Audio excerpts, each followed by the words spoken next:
I do apologize. Welcome back to Fundamentalist Fails. My name's Mark Reed, and I'll be your host. I love today because today is my Friday. Your day may differ, definitely may differ. Thank you so much for letting me know, Jedi. Yeah, no, I got it. I got it. I must have hit my mute button somehow. Maybe I got so excited over the last stream I was watching over at Better Than Ember that I head-butted my microphone. I don't know. Maybe the sovereign citizen movement has taken over my microphone. And speaking of sovereign citizens, today I'm going into this wild and wacky sovereign citizen two. Take two. Thank you, Jedi. Just do the clapboard, mate. I still, st- I don't believe you. I don't believe you. I don't believe you. I think you're lying. I think you can hear me. Hilhaga, this is for you. Yeah, absolutely. But I do apologize. I must have headbutted or done something to my mic. I don't know. Anyway, yeah, today it's going to be fantastic. Like seriously, we're looking at this insane sovereign citizen movement, and you might say, "Hey, what's sovereign citizen got to do with fundamentalism? This is supposed to be fundamentalist fails."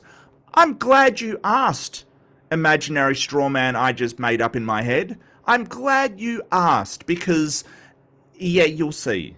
You'll definitely see the crossover between sovereign citizen and fundamentalist Christian.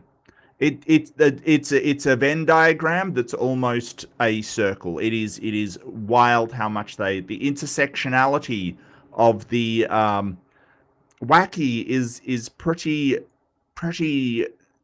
yeah, it's pretty something. It's pretty something. It certainly is. But I do have a few from this, and this is from my neck of the woods. Now, if you're unaware, the sovereign citizen movement has come to the forefront in Australia because there was a guy called, I think it's Martin Freeman. He was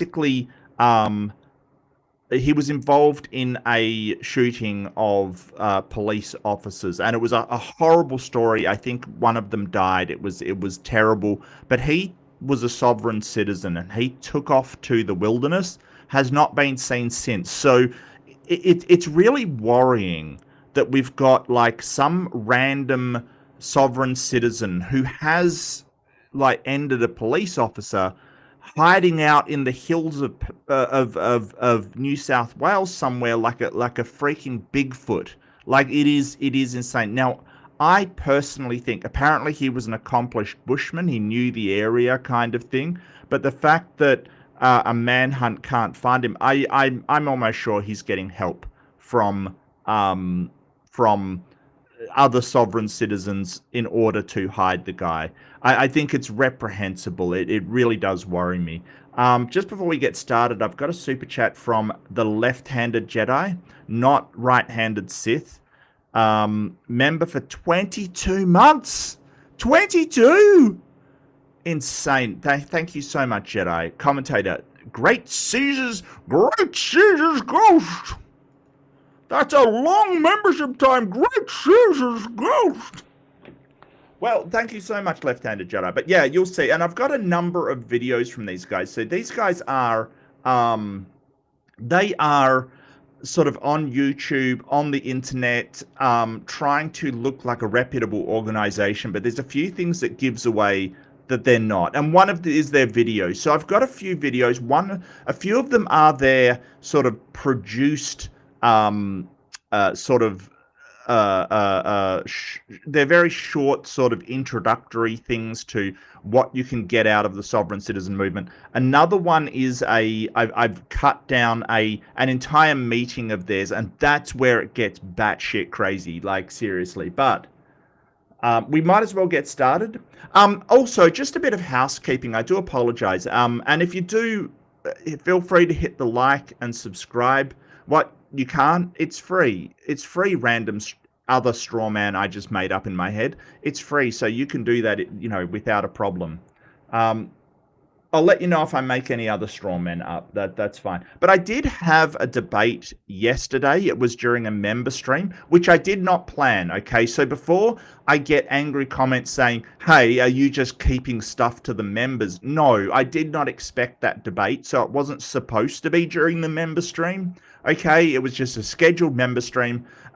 Somebody hit me with a debate offer, and I just went, "Well, I've got a member stream on at the time." Now, if you're unfamiliar, if you haven't been around the channel before, my member streams are like, I just do whatever, really. I hang out with the community, chat, talk about movies, play some games, just chill out kind of thing. But I thought, hey, I can do a debate during the member stream. That's like, it's kind of a wild card situation. If you do want to be a member, the link's probably down below. You can join, and you too can see me get random debates or play games or do something and chat. So yeah, that's just a chill out session for the people that do support the channel, but all kinds of madness can happen during it, as evidenced by yesterday. It was a great debate too. I will upload it.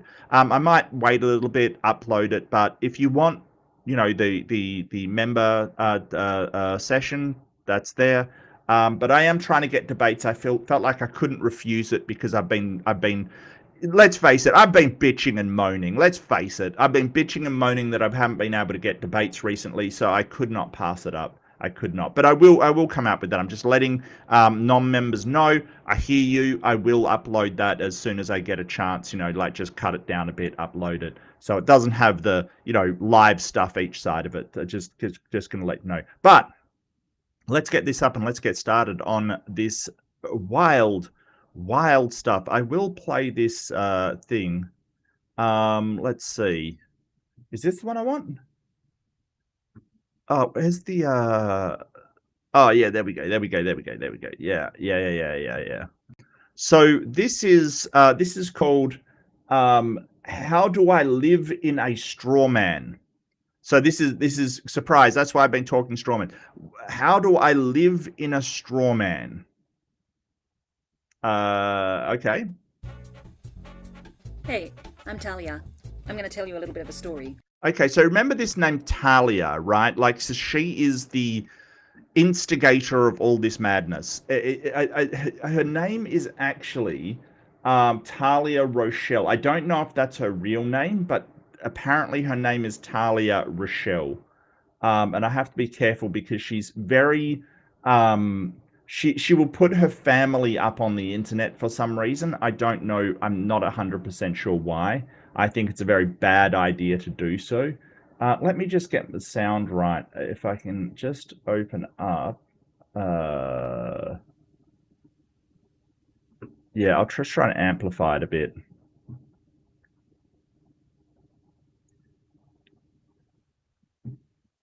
In 1981, I was born into the private with inalienable Actually, that's a little bit too fast. Hold it. Oh, this is fine. This is a very short video. Rights of life, liberty, freedom, and privacy.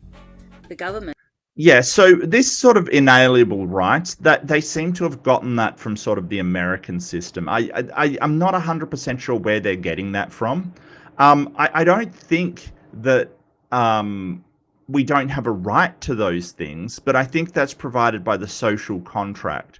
So essentially, the social contract basically says that if you give up some of your rights in order so the government can tell you what to do, essentially. But that provision with the social contract comes that you're not giving up your right to certain things like life and liberty and freedom and privacy, but they take it to the extreme.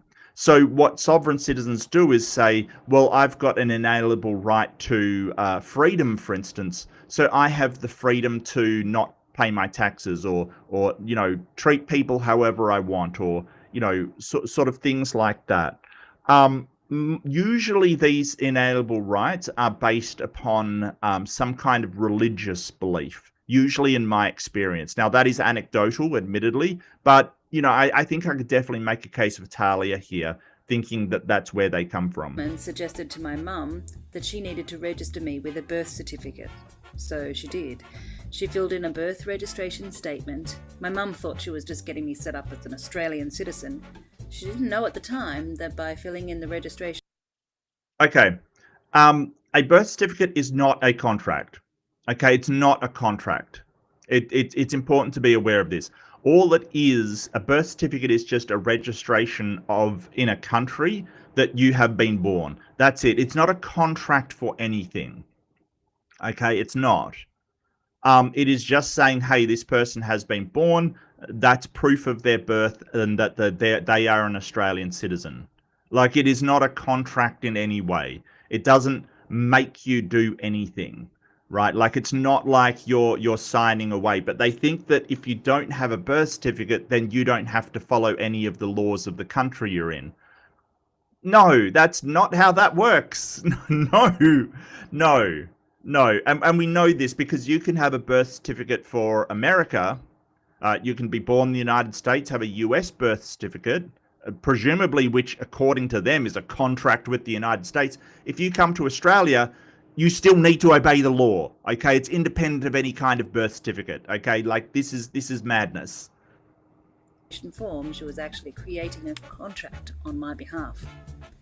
So before I was even 1 year old, I was taken out of the private world and put into the public arena.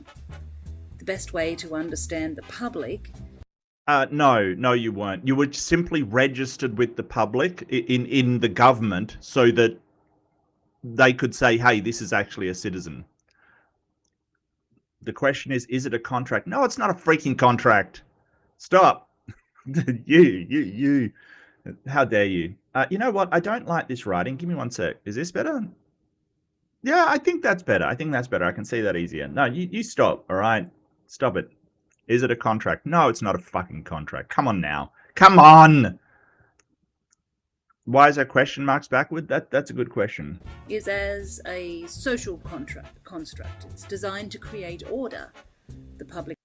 Yeah, well, okay, so the social contract isn't like a contract per se. It just isn't, okay? Like, it's more a social construct than it is a legal contract. So they've sort of taken this idea as the social contract and sort of gone, well, it's a contract that you sign. No, it isn't. No, it isn't. Stop. No, that is not what it is. Hold on, I'm going to get rid of my name on the thing. It's kind of annoying me. Give me 1 second. How do I do that again? I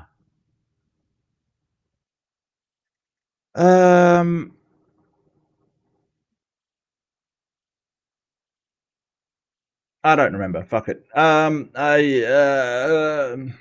do I work this thing?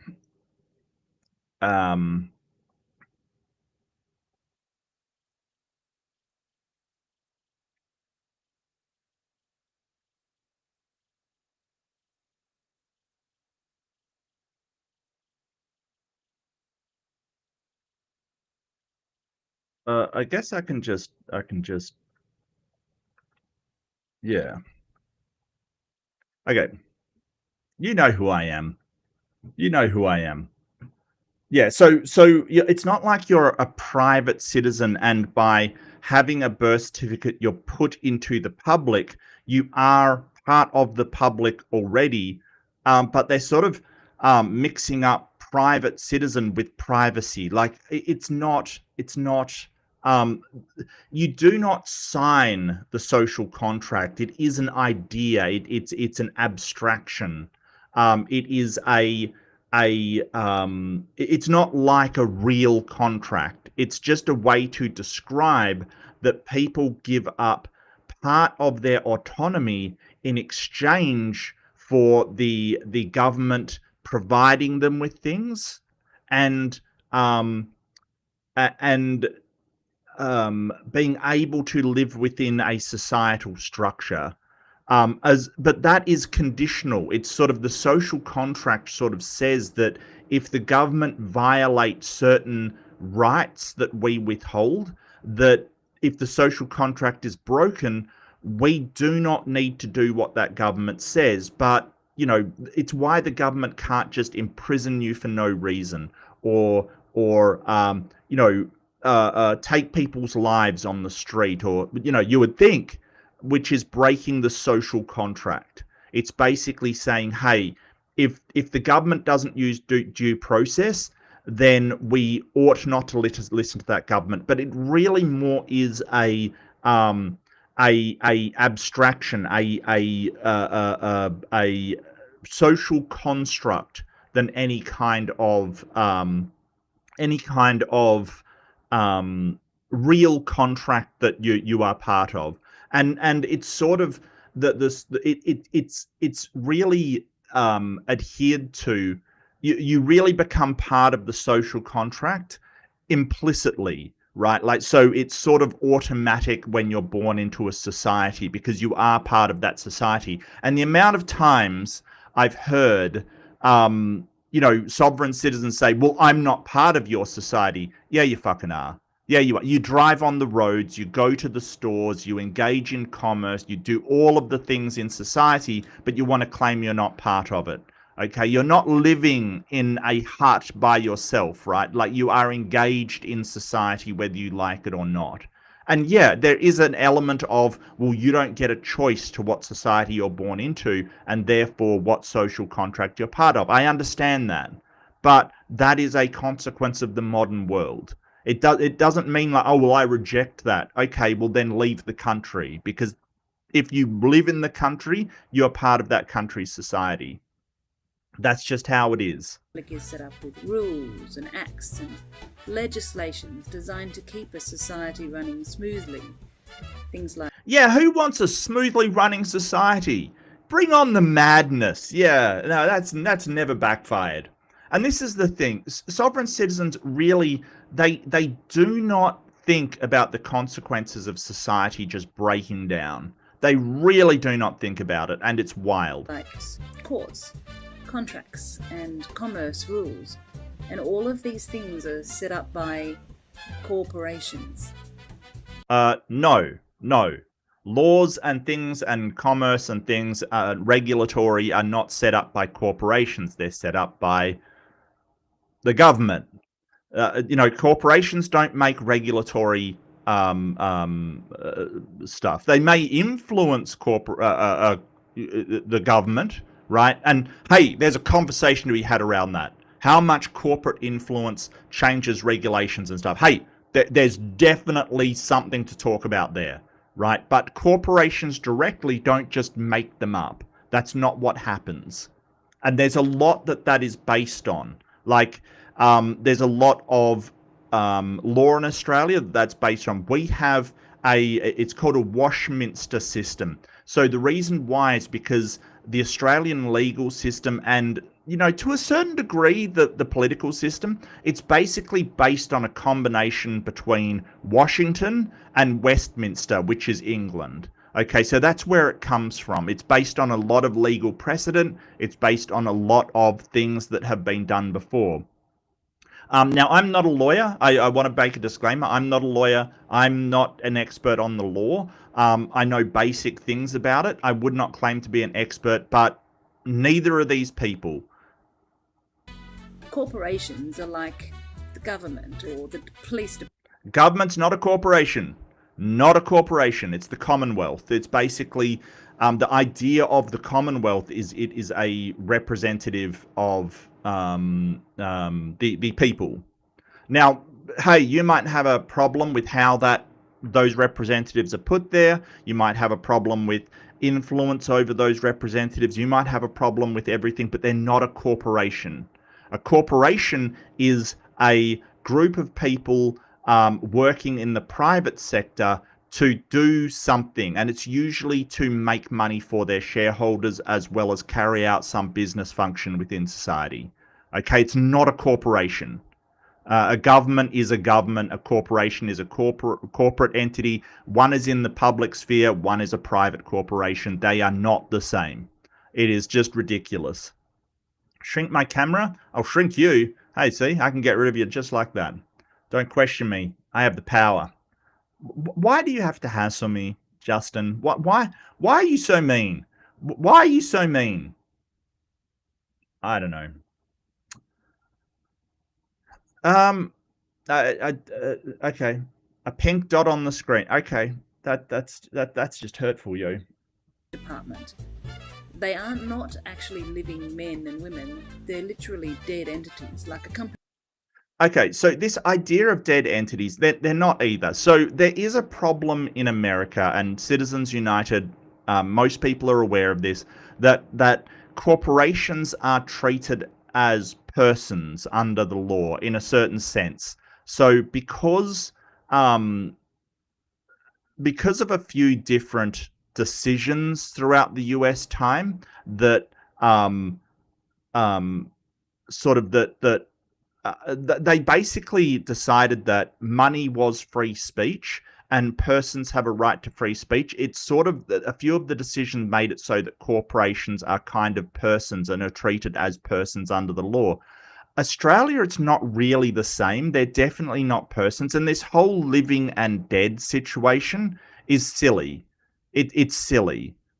Corporations aren't just companies. They are just businesses that are running a group of people engaged in some kind of thing, some kind of enterprise that will provide, something to the community in exchange to making profit for their shareholders. Now, look, I've got problems with capitalism, especially the late stage capitalism. I've got problems with the amount of influence those corporations wield over government. But it's really important to understand that under the law, they're not just dead people, which is what she's trying to say. They're dead people. And this will become clear why she needs this to be yeah, no, I gotcha.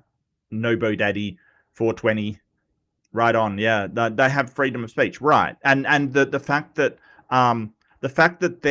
their contribution to political parties is considered speech, it's a problem.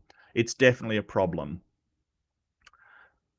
Yeah, absolutely. So it used to be, and sort of, it used to be that corporations were set up. They used to incorporate citizens to do something for the people, right? So it used to be that the government issued a certificate of incorporation in order for private citizens to provide something to the people, right? Like, so there was their scope was very limited. They had limited power in what they did. They weren't usually supposed to be permanent. So, for instance, they might have wanted to set up a railroad, for instance. Okay, so they want a railroad. They would incorporate a group of citizens to be a railroad company, and they would set that railroad up, and that would be their sort of how they would carry out their business. They would put in money. They would have an expectation to get money out of the railroad system. The government would provide them a certificate of incorporation, and they would go about doing business in order to get whatever they were supposed to be doing done. It has sort of expanded from there to be entities that are providing, like, ostensibly or maybe ideally providing services for people in the society in exchange for making profit on those services. And that's the motivation behind it. Now, and look, I'm right with you. The corporations have grown into a kraken that, we can't seem to get the genie back in the bottle. I totally have issues. I have problems with the way the corporate monster is. I have problems with their influence. I have problems with the billionaire class. I have problems with a lot of things. But it's important to understand what they are and not just create a distorted perception of things in order to get what you want to be true, right? Like, that isn't a thing. The government is not corporations. Corporations are not the government. It's important to understand that. Is. The one way to determine if something is public or private is if it's a man's idea or an actual living, breathing man. The point I'm trying to make here is that that is not the way to tell what is public and what is private. You have public servants. The way to tell with whether something is public or private is Whether it is part of the government, it's public. If it's part of the business world or what people are doing by themselves without government oversight, it's private. That's basically it. So you have public servants, right? They're politicians, they're bureaucrats, they're all kinds of people working. That's public because it is part of the government. Like, this isn't that hard, but it's not to be made by man, fictitious in nature, as public. No, no. That's not a thing. Like, the Commonwealth of Australia is a public organization. It's basically a public thing. It is literally the Commonwealth. It doesn't mean it's fictitious in nature. Wow. The public is dead. I don't know what that means. The public was never alive. It's not a thing that's either living or dead. It's just a structure that we have. Just like you might say, hey, the private sector is dead. Like, the private sector just means it's privately owned businesses rather than publicly owned government, right? Like, this isn't that hard to understand. And I get there's a lot of overlap. Like, you might have the government owning a share in some corporation. Like, for instance, let's take the largest telecommunications provider in Australia, right? You have Telstra. Now, Telstra is the largest phone company, largest communications company. The government owns a certain amount of share in it, but it's not a public company. It's a private company. So there is overlap, but this is not how it works. It's not like, well, the public's dead, private's alive, public, you can do whatever. No, that isn't how it works. And interestingly, in the public, it's actually a big no-no for dead entities to contract with a living man or woman. I mean, honestly, can a piece of paper tell me what to do? Yes, it can. Yeah. So this is not just in the public sector, you're basically saying, oh, because the people that wrote that are dead, I can't be held to it. Not so. In cases like the law, it doesn't matter who wrote it. If it's upheld as the law in a society, it doesn't. It's not a piece of paper. It is the laws of the society governing what you do. That is the whole basis for society. This is silly. This is really, really silly. And don't get me wrong, I've got all kinds of issues with all kinds of things, but this is not an accurate understanding of how the law works.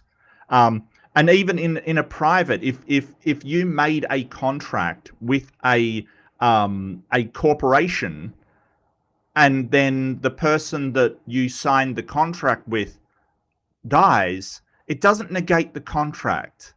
Like, that's the thing. It's very, very strange the way that they think, well, this is, a dead person did this, so it's no longer... No, there is nothing saying that, hey, if you made a contract with somebody and then they died, that contract is null and void. No. If it's something that you can't perform because, like, if it's like, well, you've got to put them through school and then, in exchange for some other thing, and you make a contract for that and then they die, obviously that contract is null and void because you cannot do that. But, that if you like talk to somebody and you make a contract to purchase a car and or do mortgage payments, and you make a contract with the bank, if the person that signed that from the bank dies, it doesn't negate the contract. The contract is with the bank, not the person who individually signed it. They're just working as a representative for that bank. And it's not with a person, it's with an institution. And institutions, I mean, they're not people. I get you, they're not people, but there's no reason why you cannot have a contract with an institution. That's completely fine. We do it all the time. And the reason it can't is because it's against my rights as a living woman. So to get around... It is not against your rights as a living woman. It is not against your. If you contract with an institution like a bank, like a corporation, like something out there, that is not against your rights as a living. You had the choice whether to contract with that institution or not. Wow, but this is in public, right? So it's basically saying, hey, I don't even get what she's getting at. I don't understand why she's got the right to ignore a contract as a living woman. Wild. Around that issue, my name, Talia was converted into a straw man name, an all caps Talia Rochelle. No, it wasn't. So the reason why things are capitalized mostly is for ease of reading them, because it can be really difficult to read some documents. So the reason why birth certificates have all capitalizations is for ease of reading them. It's also because lowercase letters in the English language go below the lines, and they want to keep them all in sort of the box kind of thing. So it's ease of reading. It's due to computers reading them, because back in the day, computers had a hard time reading lowercase letters, because you do a J and it goes out of the box, like, because it goes below the line. It's just a choice. Like it's just wow. There's no problem with everything being all capitalization. It mostly is a choice for ease of reading, and it's not like your name has been converted into another person. That is not the case. You are still the same person. It's just you register a name. And I mean, names are just things so we can tell one another. Because if everyone was Mark Reed, right, which would be awesome, but it would get real confusing, right? Wouldn't it, Mark Reed out there? You can't do that. Yes, and Jess is right. Computers in the 80s did hate lowercase letters. Yeah. How many Great Danes do you have? Please tell me you're not talking to Bubblegum Gun. If you're unfamiliar with Bubblegum Gun, that boy is insane. They wrote my name in all capital letters, like when you're creating a company name on something, a new entity. No, that's just for ease of reading as well. Same problem. That when you register a company, when you fill in the forms, they want uppercase letters in the boxes so they can just easily put it into computers. That's it. That's the entire reason. It doesn't mean that your company is now a straw man of the company. That's not what's happening at all. Oh, yeah. Yeah, you may now call me Victoria. Sorry, I forgot you are Victoria. I forgot I am Victoria. It was like a mirror. It looked a lot like me, but it wasn't me. I'm not a piece of paper, am I? I'm a living... You're not a piece of paper. Okay. Flesh and blood. So by creating a mirror look-alike of me, the public world then had something dead to contract with.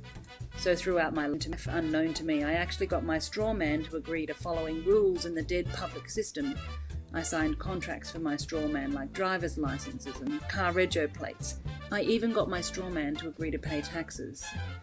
So one thing I don't understand, and I'm always confused by, and it really confuses me, why don't theists and sovereign citizens, why don't they understand what abstractions are? Like, I don't understand why they don't understand what an abstraction is. Like, that you can have like, for instance, I know that I can create a action figure in my head. I can create a city in my head. Now, the city that I live in, that exists, right? But the abstraction in my head doesn't. And it's not the actual city in my head. Like, it doesn't exist anywhere. Now, it's based in the physical. Like, there are, chemicals and neurons firing and things like that. But, the idea that the man can walk through the city is an abstraction. It's not actually happening. You blame Plato. That's a good answer. This whole idealism that ideas have to exist somewhere, that they have their own existence kind of thing. And I think that things would exist as a concept, but that is an abstraction. I don't understand why people, like, if I go, hey, the man in my head walks through the city, that is an abstraction. It's not a real thing, but I can make it do things, and the thing exists in the real world. The city that I live in exists in the real world, but the man doesn't, right? Like the man that I thought up doesn't actually exist, but the city does. But the abstraction in my head isn't the city, right? Because it isn't being, walked through by this man. Like they just cannot understand abstractions, and I don't know why. It's really weird. I make a model of the city in my head, and it's not accurate. That city that I am representing exists, but the city in my head doesn't. I don't understand it. I don't understand it. It's wild. And Jess isn't wrong. Plato sort of uses this thing called idealism, and Platonic ideals, that we're accessing those things in the spiritual world, but that leads to absurdity, because anything that I make up in my head must exist somewhere in the real world, which is silly, because I can think up almost anything and it will then exist. It's wild. I don't understand it. So a few years ago, I woke up to the fact that my ID is not actually me, and I began to feel like... Nobody thinks it is. Talia, nobody thinks your ID is you. It is just something to represent your actual existence. Like when somebody asks for your ID, they're not saying, like, this ID, this piece of paper is you. It is just a pointer. If you're unfamiliar with programming, in C programming, you have a memory address for data that you want to retrieve, and you can use a pointer which points to the address of where that is. It is a pointer. It is just saying, hey, this person exists and this represents them in society. It is not you. Like, nobody thinks it is. But when a cop says, I want your license, you're under arrest, or I'm going to charge you a speeding fine, they're not saying I'm charging the speeding fine to the piece of paper. They're charging you, the person. I don't know why you'd have to explain this. Like, it just, wow. What on earth is happening to my rights? I was getting fines for doing things that I didn't do that bothered anybody. People in uniforms and telling me I wasn't allowed to have my money until I paid the government, and I was told not to do... Yeah, so just not pay your taxes. I didn't do anything wrong. Yeah, you got to pay taxes, and the reason why is because you're using the public things. And this is what sovereign citizens never understand. They're using public services, public things in their lives, sometimes without even realizing it, right? Because that's what they're doing. They're driving on the roads. Who do you think maintains those? Road fairies? Who do you think provides all of the traffic lights and the maintenance for them, and does new roads and does curbs and buses, and like, who do you think does all of that? Do things I wanted to do on my own land. I was even being forced to do things to myself that I didn't think was safe for me to do. So at first I wanted to break free from my straw man by throwing it all away and telling the government to just go stick it. But then I realised that I actually live in a straw man world. If I throw my ID away, how will I survive? How will... It's not really a straw man world. Like, if you throw your ID away, you still exist, and any crimes you commit will still be on file. It's just whether you have a footprint on that world, whether you have any kind of documentation on that world. Like, this is how we organize such a massive society, because it is gone too far, and too many people that you can just do whatever you want, not have any ID, do all of that kind of stuff, because there's consequences to that. And the consequences of that is just anarchy. And anarchy might sound really cool to some edgy teenager, but it's not. It's not workable. It does not leave us with a place to go. You know, the fact that we've got to have people to have IDs, because if people just drove on the roads, there'll be a lot of people dying. That's the consequence. Road goblins, mind goblins. World so caught up in the public that even for me to buy an app, I need to have some form of paper ID, like a credit card. That A, it's not paper. Credit card is definitely plastic.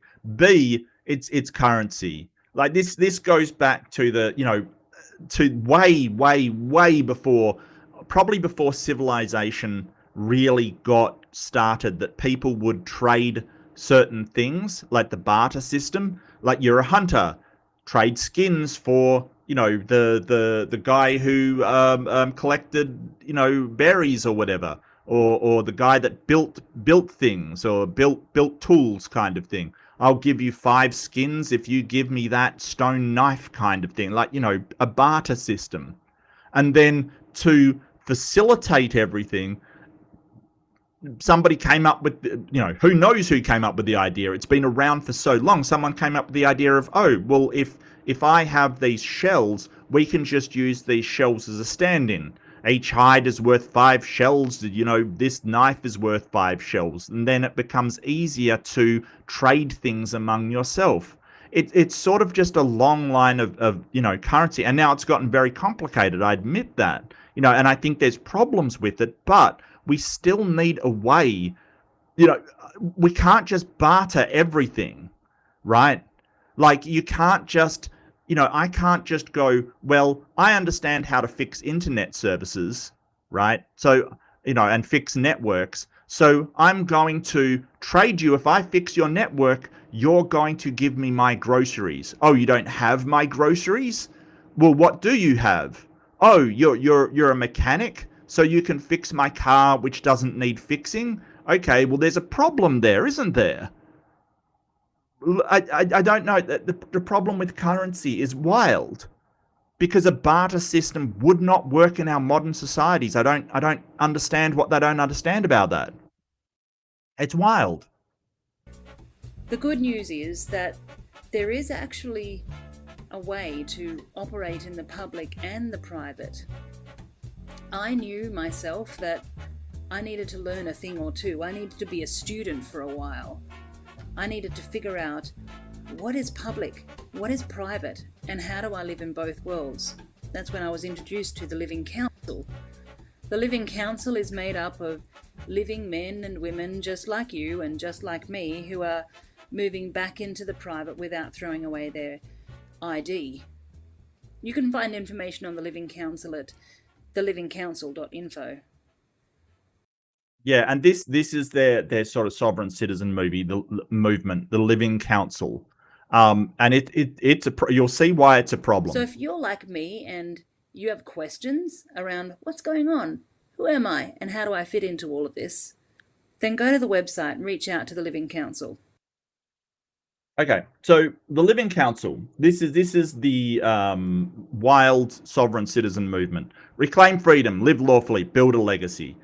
What is the Living Council? You know, inside your membership. So it's basically, and it looks a very fancy kind of thing. They want to seek what is real, not what is popular, which is a bit wild, because they're really seeking what they want to be true, not what is actually true. Responsibility, freedom begins with self-ownership. Peace, remedy is found in peace, not conflict. And how dare you drag a defenseless drop bear into this madness? How dare you? That drop bear did nothing wrong. Look, out of the two, between a drop bear and these people, a drop bear is the least dangerous. Okay, that's the lesser danger, is the drop bear. So how dare you use a drop bear? Honor, walk and speak with integrity in all things. None of this by itself seems bad. Okay, none of it seems bad. Many talk about freedom, few teach how to live it. At the Living Council, we don't sell theories or quick fixes. Yeah, you kind of do. Yeah, you kind of do. We offer a guided education built on lawful principles, historical knowledge, and practical steps, backed by a real community who will walk beside you, not ahead of you.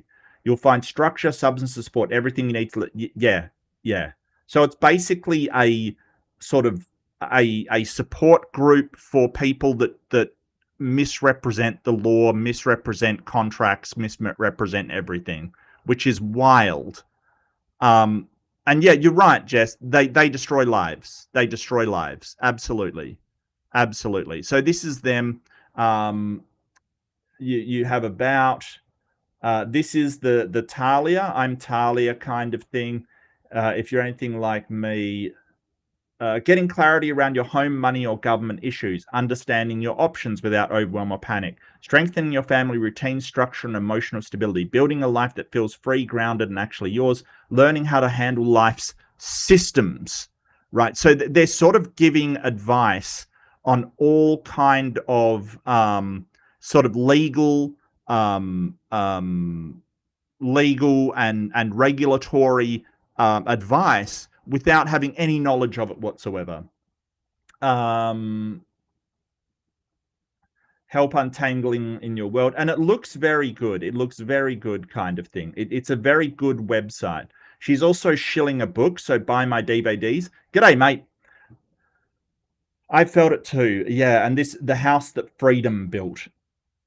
I mean, wow, it's not political. It's a how-to manual. It's not a rant or a reaction. No, it's dangerous because you're giving people misrepresented legal advice. And, you know, like I said, you may not think this is anything to do with fundamentalism. I disagree. I disagree. This is the same person from their website, Talia Rochelle, a survivor, a believer, unspeakable trauma. I really feel for you. I really feel for you. A wound that could have easily defined the rest of my life. I'm so sorry to hear that. That sucks. But through the healing power of Jesus Christ, I found the strength not only to survive, but thrive. My journey from a place of deep despair to one of unwavering faith is the foundation of my mission. So this is the pipeline that it's kind of a two-way pipeline. You get people who are upset with their taxes, with their, the way that corporations work, with their bills, with all of these things. And they go, okay, well, these people are offering to help, and they sound like they know what they're talking about and say that, hey, I may not be able to, I'll be able to get out of parking fines or get out of taxes or not pay this or not pay that kind of thing. And they get lured in to be into this sort of fundamentalist Christianity. And it probably works the other way as well, that fundamentalist Christians go, well, here's a nice Christian organization, and they get lured into this, hey, you don't have to pay your bills or taxes or anything. You can tell the government to go shove off. You don't need a license kind of. And I'm not going to do the Meet My Family. She's got a horrible habit of putting her kids on the internet. It's a bad idea. Not good. Not good. I won't do that. I'm blessed with the courage to share difficult discuss. By God's grace, I'm here to tell you that being separated from God is far worse than any pain we can suffer. My calling is to be a voice for the voiceless. But yeah, it's you read my book, heard me speak. So she's taking money for speaking as an authority on this stuff, which is worrying. Really, really worrying. I'll go to the next video. They are rolling out digital verification across every platform. Yeah. Step by step, link by link. They call it convenience, but every scan, every upload hands over another piece of your identity to someone else's system. Here's what most won't tell you. Once your identity is digitized, you don't control it anymore. Not entirely true. There are regulations. The Privacy Act of 1981, I believe it is, governs what people can do with your information. Now, I have no doubt that some bad actors in the system take that information, use it for things that they shouldn't. I get you. It's a problem. Absolutely. But that doesn't mean they're legally doing it. That doesn't mean it's part of the system and how it's intended to operate. Usually you have to agree that they can use your information for certain things, and the Privacy Act governs that they can't use it for certain things. So it's not like this is the way that it's intended to work. They do. At the Living Council, we teach you how to live lawfully in the private, to keep what's yours under God's jurisdiction, not theirs. Under God's jurisdiction. Well, here's the thing. You have the choice whether to give that information to that company, right? Because if you want to, say, have the internet, you've got to make an account with them. And she's basically saying, oh, well, once they get your account information, that's theirs. Well, yeah, you're sharing it with them so they can use it to track who is their customer. Like, it's this wild idea that nobody can use your information, even when it's required to provide you with services. That they should just provide you the services without any kind of compensation. It's wild. It doesn't work. It's basically a breakdown of, like, then don't use the services. Like, this person is obviously on the internet. You need an internet provider. And the reason why you need an internet provider is because somebody has to, maintain the servers, do maintenance, replace broken parts, make sure that the internet doesn't, like, you get these slowdowns because of bottlenecks of information. You get cut cables. You get all kinds of things. Like, it's not because some company wants to just, get money for nothing. Like, I know that may be how it feels, but that is not what's going on, right? The internet has all this stuff going on in the background, like deep sea cables. We've got to lay them. We've got to maintain them. We've got to, like, if one breaks, holy crap, fixing that cable is difficult, because you're talking about a break in a fiber optic cable that might run like kilometers underwater. It's not this whole idea of, well, you take my information, you don't take my information, I just get the internet. That should be freely provided to me. That is not how anything works.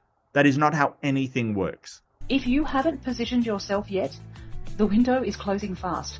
Learn how to before the system decides who you are. Yeah, so that's their kind of stuff. I've got a third one, which is just, this one's hilarious. This one's hilarious. Once upon a time, a letterbox was for... I'll slow it down because this is a bit fast. Letters. Today, they're actually for offers. In your offer box... Your offer box. No, it's still for letters. It's still for letters. I know you get a lot of, I know you get a lot of, offers from companies, buy my DVDs, have your lawn, cut for 50% off, whatever. But it also is for letters. The fact that nobody really writes letters anymore doesn't make it not a letterbox. Like, this offer box is just stupid. I don't know where she got this from. It's kind of wild. It is kind of wild. You get offers to go into commerce and do business with all sorts of different corporations. Kmart, for example. That's basically, I think it's like Walmart if you're from the Americana. Or even your local plumber who wants you to have his magnet and buy something. Sure. And then there's these corporations and these ones. And okay, so the ATO is the Australian Taxation Office. That is not a corporation, okay? It's important to realize that. Not a corporation. It's like the IRS. Not a corporation. No. Gold Coast City Council. That's not a corporation. That's a shire government. Not a corporation. Not an offer. These ones, and even this one. The Australian government, not a corporation. It's the government. Not a corporation. To most people, these letters are scary, demanding, and stressful because they contain certain words like demand or pay now, or even we're going to take you to court if you don't XYZ. Yeah, they're called bills, honey. They're called bills. Like, so you may get a letter from the government saying, hey, you haven't paid your, car registration. If you don't pay it, you're going to go to court. I don't know what to tell you. That's the reality of living with a car. Like, where do you think the money comes from to maintain and build roads? It doesn't magically appear. It's stressful seeing these words unless you know how contract law works, in which case you don't feel stressed at all because you know how the game is played and you can play the game. Yeah, so it's basically telling people not to pay bills and just use their ridiculous shenanigans to try and get out of it, which has not been successful. When you go for a service, like you call your internet provider and you say, hey, I'd like the internet. They have an obligation, right? They have an obligation to tell you all of the details of that and for you to agree to it. Right. So it's kind of like, and I have worked on the other end of that. Okay. I've worked on the other end of it. And if you are like, if somebody does need an internet service, you have to run through a list of things that you have to tell them up front. Right? Up front, you can't just go, oh, yeah, it'll be a certain amount a month, but I'm not going to tell you. No, absolutely not. You have to provide that information. There's a list of regulations of the information, and they have to agree to it, right? Like, I know a person who, well, I mean, I don't know him now, but I knew of a person who was fired because they were signing people up to internet services that they hadn't agreed to. Like they were thinking about it, but they hadn't actually agreed to it. Of course, that's going to backfire in your face. You have to get that agreement. But once you get that agreement, that's a contract. And you can't just say, well, I know contract law and I don't have to pay my internet bill. No, you're going to get a final demand and then they're going to turn your damn internet off. They're not going to fuck around. Like, and the government is going to issue you with taxation stuff. You can't just say, hey, I'm a private citizen, this is public, I don't have to pay it. Because I understand contract law. Not a thing. Not a thing. So there are 5 elements to a contract. The first element is an offer must be present. That is a proposal.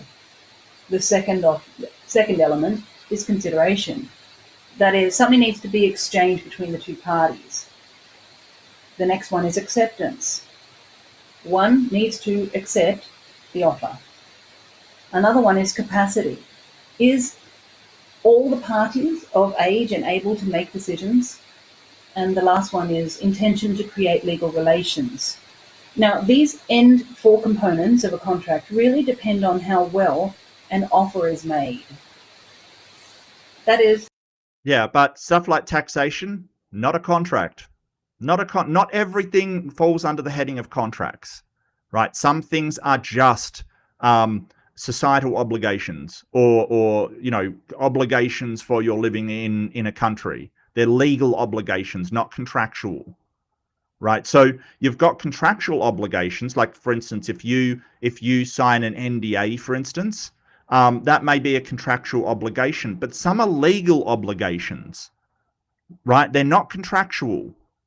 You can't just say everything is a contract so it falls under this. Well, I don't think this is wrong, Jess. I don't think this is wrong, right? But the problem is that she's sort of trying to talk like everything is a contract and that, say, laws and regulations from the government are a contract, and that's not how the law sees it, that they're not a contract.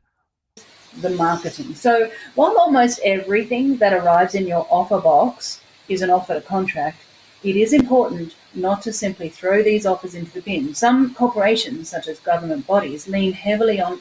Government bodies are not corporations. So she doesn't understand what corporations are, that the government incorporates private citizens. They give them a certificate of incorporation in order to perform an element, some kind of function for the people. but the government itself is not a corporation, right? It's not. So it's basically that they will get a bunch of private citizens, incorporate them into an entity that is a legal entity in order to do something. That doesn't make the government a corporation, because no one's incorporating them into a legal entity. So they're not a corporation. Legal assumptions, such as acquiescence. This means if you don't speak up, it's assumed you consent.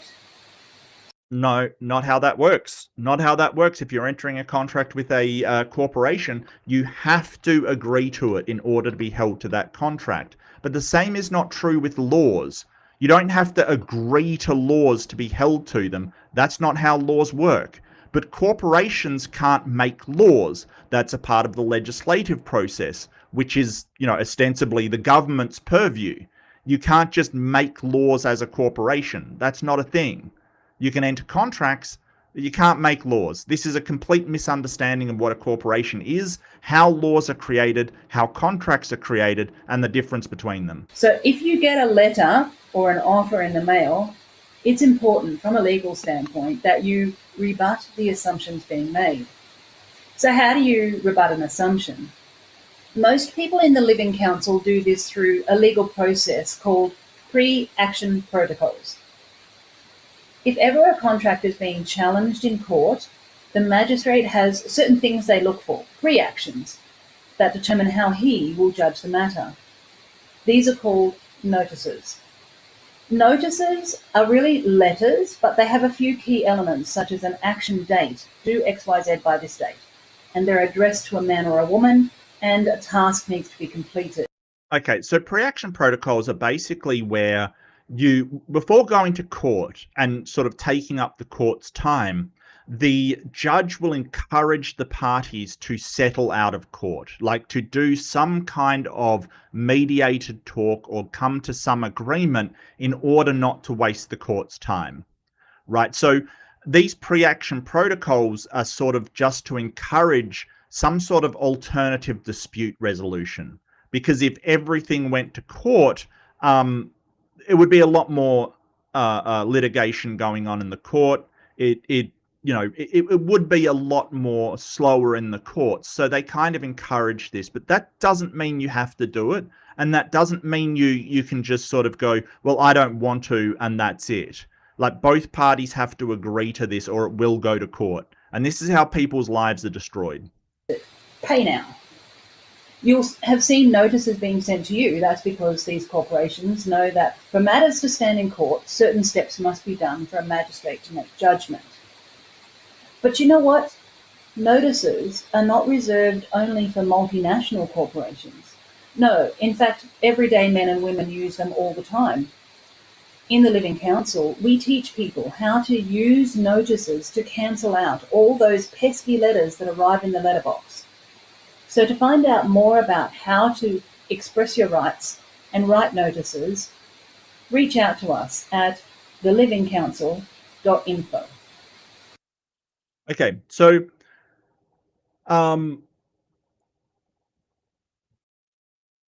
this is no, it is applicable. Most of the logic is applicable in the US. They will encourage people in the US to settle out of court or not go through the sort of the court system, and rather make some sort of thing. But the problem comes that you're really talking about bills from companies, say, right? So you're really talking about when a bill comes from a company, they're saying final payment demanded kind of thing. You owe them this money. She's talking about when you go this pre-action protocols. She's basically talking about where you're going to go to court. The court will always encourage you to make a deal out of court or settle your differences out of court, between mediated engagement or some kind of other system, rather than go through the entire process of holding a hearing on it, right? Because you're talking about civil court, not criminal court. So she's basically saying you can use notices to sort of keep them off your back and then settle out of court to sort of lower the bills or come to some kind of agreement. So you can sort of manipulate the system. And sure, you can.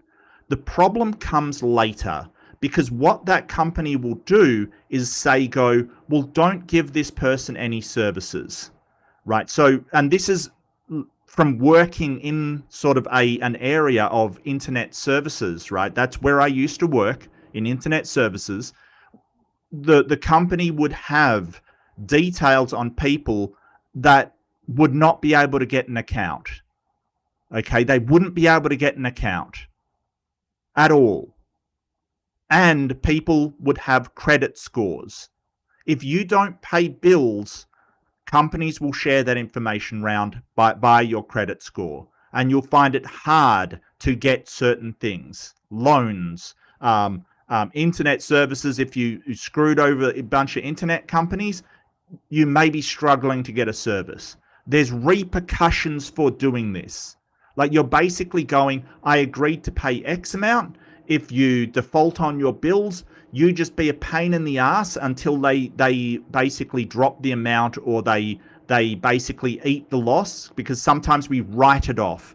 Writing off an expense means that you basically let it go, because chasing it is worth more than not, right? So if somebody owed some money to the internet company, right, they had used a bunch of services, and it was like, $500, and it would cost, $1,500 to get the lawyers to organize everything, to do all this, you just write it off. It's not worth it to a company. But what the company would do is take that information and prevent that person from ever having an account again. They were blacklisted from the company, right? Because the last thing you want is for that person to come back and do it again. So yeah, you can be a dick. It's going to cause you massive problems down the line. And they don't understand this, because they're not understanding how the process is working.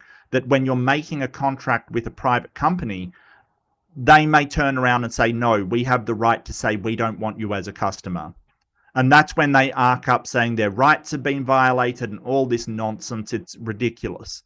So be very, very wary when listening to anyone, including me, on how this works, because there's people that know how it works. Now I'm going to go to one of their meetings, because this is absolutely crazy.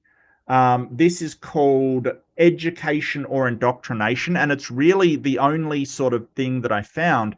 It was up about homeschooling. All right, well, welcome, guys. This is going to be an exciting meeting.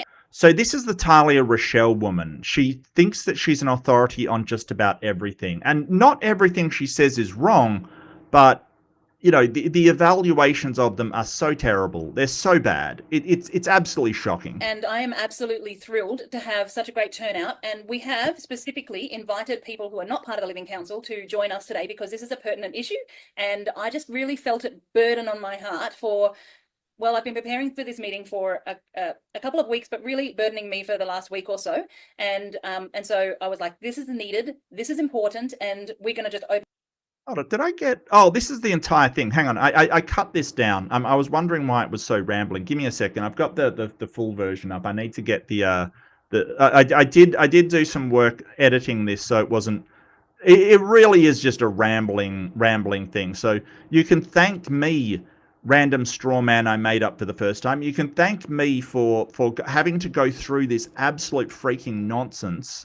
Where's my and cut down this freaking insanity. Okay, this freaking insanity. Random straw man. Yeah.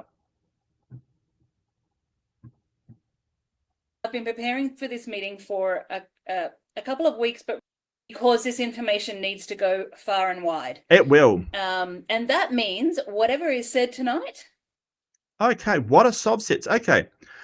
Sovereign citizens are a movement that has started up, taking a sort of a view of legal terms and contractual terms, so civil and criminal law, and evaluating it by their own view, right? So if you consider, what constitutes, somebody that is has a driver's license, what is required for that, what it means to have freedom under certain definitions in law. They basically don't listen to the law and make up their own definitions. So they basically declare themselves to be a sovereign nation as a person with their own interpretation of the law. And this is really dangerous because when they actually go up against cops or lawyers or judges, they will try to give them their evaluation, their interpretation of the law, instead of what the judge, what the police officer, what the lawyer knows the law to be. So it gets really dangerous. A lot of people have gotten themselves in a lot of trouble trying to say, this is my interpretation of the law because I'm a sovereign citizen. And basically, no, all good, my friend, all good. No, it's fair enough. Look, if you haven't encountered sovereign citizens, lucky duck. Lucky duck. I really think, it is a movement that's starting up that is absolutely destroying people's lives, because they will sort of go to the bank and say, well, this mortgage contract that we have, I'm going to evaluate it in a certain way. And when the bank doesn't agree, they sort of will use this, let's just say, creative legalese being, stuff that sounds like it's lawful and a legal statement, but it's not, to try and stop whatever institution like the bank from doing what they're doing. And then they go to court, lose abysmally.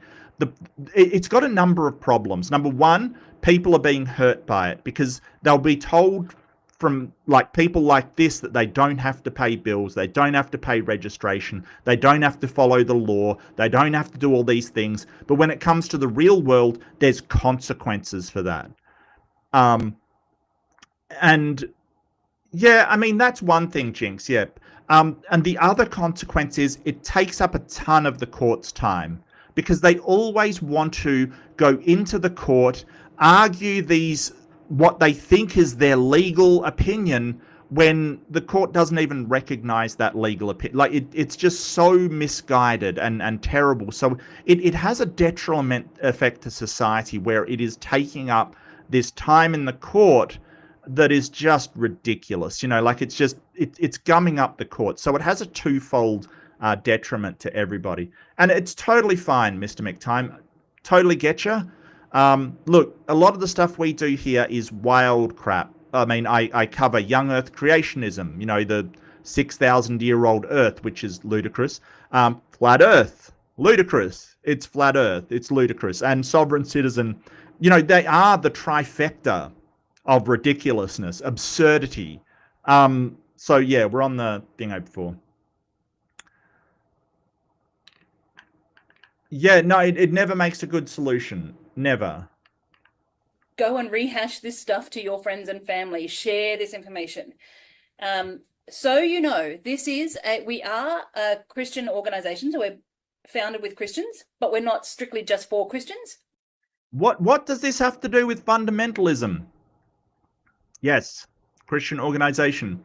And the way that they usually ground their liberty, and I have the right to this and I have the right to that, is the Bible and Christianity. And like I said, it acts like a two-way pipeline. Christians coming in will go, oh, these are good Christian people, and then sort of be seduced by the whole, well, I don't have to pay bills kind of thing. And from the other side, people that are having financial troubles and want a solution will be drawn in and then drawn to Christianity. I think it works both ways, that it sort of draws you into this sort of fundamentalism that, your perception on the world is absolutely correct, no matter how much it disagrees with the reality of the world. And we see this a lot, unfortunately. We help anyone. And so that includes you. And we always start our meetings in prayer. So I'm just going to open open in prayer, then we're going to close in prayer Mm-hmm. after we've had our discussion around education. Heavenly Father, I just thank you so, so much for, does any Yeah, and I'm skipping a whole load. So if it ever cuts, yeah, I just went, yeah, nah, I did, nah. But yeah, they start in prayer, they end in prayer. They're a Christian organization. They'll accept non-Christians, but I would imagine the pressure to be a Christian will slowly be unwound, because that's how these people operate. They kind of lure people in with certain things, and then, you know, on comes the faith. And, you know, why don't you have faith in a God? Anybody know? Pop your hands up if you know the history of the schooling system. So. Okay, I'm gonna just give a bit of a wrap to give you an idea about where this came from. So at the turn of the century, you will remember they had plagues. Okay, so way back when, you used to develop your career by, you would have your parents would be doing something, and you would follow your mum or dad around in whatever they did. So let's just say, Not entirely true. A lot of that was happening. You would have family trades that the children just learnt their father's trade. Sure, back in feudal times, that is a lot of what would happen. If you were a peasant and your father worked in the field, you would just follow your father around. So she's talking about feudal times. But what she misses is that in between that you had, and someone mentioned in the chat, I think it might have been Jess, that you had the guild system, right? So basically guilds like the Merchant Guild, the Stonemasons Guild, all of these guilds would form, which was a sort of a group of the tradesmen that would take on apprenticeships. And that wasn't necessarily their children, although I'm sure their children were included. The guild system sort of had a stranglehold on industries. But the plagues that she's talking about did have an effect. It's just not the massive effect that she thinks. It definitely did have an effect, though. But it really did help break up strangely enough, help break up the guild system. That the guilds that controlled everything, when a certain amount of people died, you know, they would have a breakup of that into, you know, smaller and smaller groups that would teach and apprentice, you know, other people into it. The main factor in why it changed was the Industrial Revolution. That's the main factor in why it changed. Because basically what you had was a need for all kinds of specialized people, whose specialization had never been seen before, right? So you had the invention of the combustion engine, and suddenly mechanics, trade that you'd never seen before. Suddenly we needed mechanics, right? You can't just learn that from your father after the engine has just been invented. The combustion engine has just been invented. It's not how it works. So you would have this guild system that would take on apprenticeships from different areas. And the other effect that the plagues had is that mobility, people wanted to move around, right? Because they wanted to move towards the cities as a result from the industrial era. So there's a lot of factors as to why the schooling system changed, but plagues is not just the answer. There's a lot of different reasons. Mostly it is the Industrial Revolution. and commonly it was boys, but it could have been both. Okay, so we're not just going to sort of say it's one side. You would, as a young boy, you would see whatever your dad did. Let's just say your dad was a fisher. Yeah, I get to it. work, and you would just hang around. Then you would sweep, you know, the boat, and then you'd be given a little bit more responsibility, and you might like hook on the bait or fill up the nets. Then you'd be given a little bit more responsibility, and you might. That still happens, by the way. I mean, you get basically apprenticeships for sons and daughters. You know, like my father was an electrician. I did think about going into an apprenticeship with my father to be an electrician. I decided against it. Right, I decided against it because he was not very fun to work with. I'll tell you that right now. Not very fun to work with at all. I don't think I could have worked with my father. It was, you know, I really had a miserable time working with him, so I decided not to go down that route. But that is one thing that the Industrial Revolution has done. It's provided us with options of whether you, like, if you don't want to be an electrician, or in her case, she's talking about a fisherman. If you don't want to be a fisherman, you now have the option not to be a fisherman, right? You can just go, well, I don't like fish. I'm not going to do that. Whereas in sort of the feudal system that she's talking, you didn't really have that option. You had to either do what your father was doing or run away and, maybe apply to a guild or take work doing some menial task somewhere else. So what it's done is allowed us to be a lot more selective with what we want to do, go to the things that we enjoy and are good at.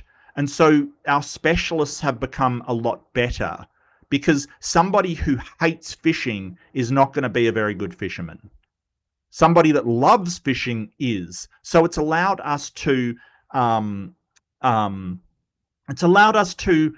have a lot more effective workforce, efficient workforce, because happy worker is a productive worker essentially.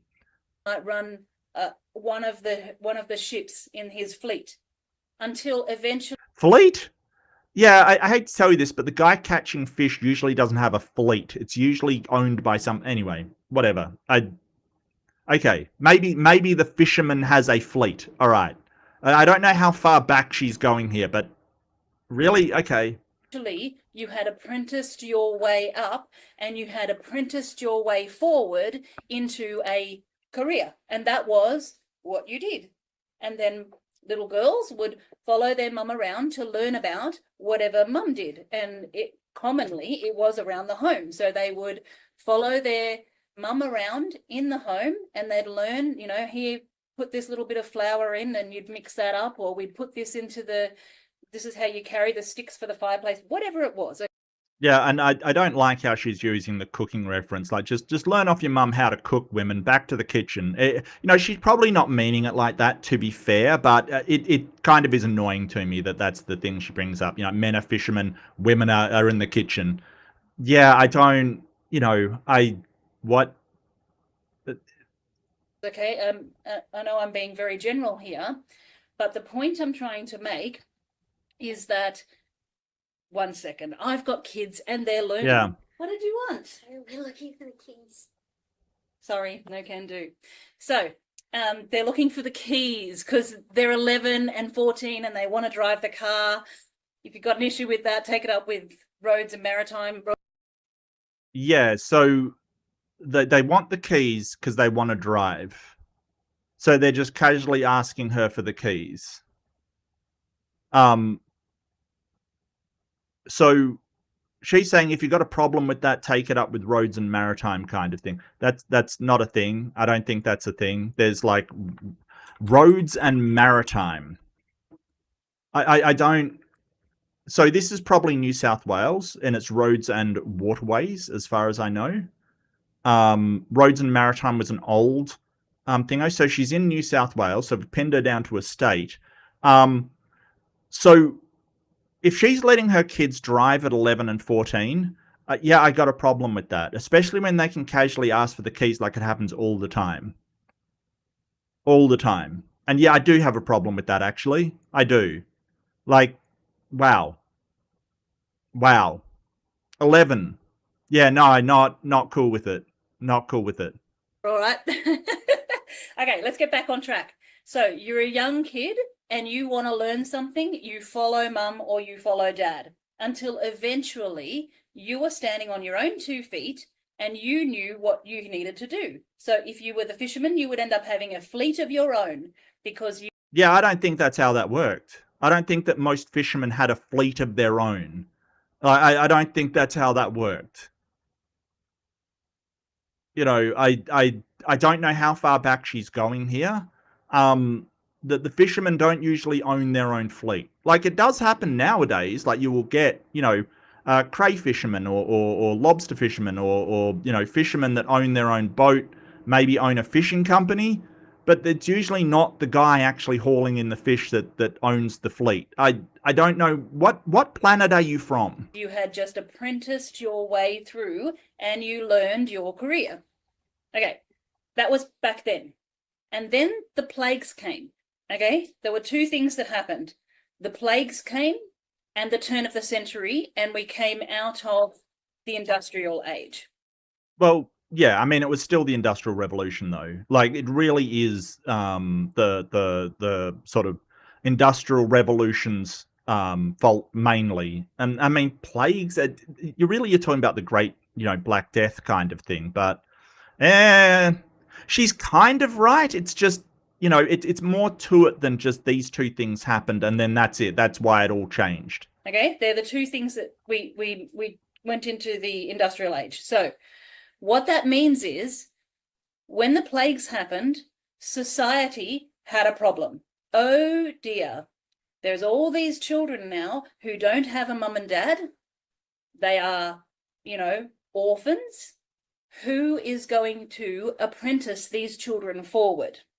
Yeah, so that wasn't really the problem, right? It wasn't that, hey, there's all these orphans, who's going to apprentice them? Guilds were already apprenticing orphans, right? Like, you had the guilds, like the stonemasons guild, the merchants guild, all of these guilds. They're already doing that.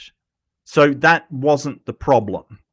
Okay, the problem was that it's more the Industrial Revolution. People traveled towards centers of the city because that's where the work was, and that apprenticeships didn't really cover what they needed to learn, kind of thing. It's just a consequence of modern society. It's just a consequence of the Industrial Revolution. Okay, that is a real problem that they had back then, and it was a problem for society. The second thing was, the turn of the century, we experienced a change, a shift in society where we no longer needed farm as much. We needed certain careers and certain industries to be populated because there was a change and things weren't needing to be done necessarily all by people, because they could be done in factories or whatever it was. Yeah, that's true. That's true. There was a change in the labor force distribution, sure. Yeah, and people moved towards cities because that's where they needed people, in factories and things like that. Yes. But that doesn't mean it was the plagues. Like, it's complex, and it's a lot more complex than what she's making out, that plagues killed a lot of people, there's a ton of orphans. It's more to do with the, when you have industrial machinery to, bring in crops, you no longer need, hundreds of people with scythes out on the farms, kind of thing. But you do need people in the factories in the cities to make stuff. So it was just a change in the way that the labor force was distributed, and there was a lot more going on in the cities. So people moved towards the cities from rural areas.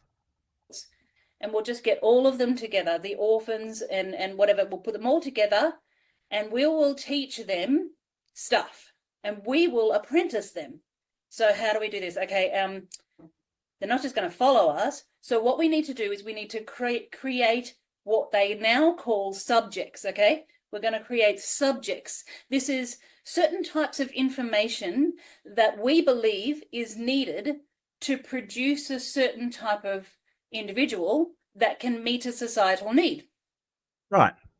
Right. And like, so if you don't like fishing and your father's a fisherman, what the education system is designed to do is to give you a basic level of understanding of concepts in society, so you can choose where you want to go. You can make a choice, like, what are you good at? What are you bad at? What do you enjoy? What do you not enjoy? It is to try and get people into a job that they are productive and enjoy, rather than just forcing them to do something that they don't want to do. And the reason why is because, as I said, getting people to do what they enjoy doing and are good at is so much more productive than forcing some prick out onto a boat to fish even though they hate it, right? That is a lot more productive. It's to do with outcomes.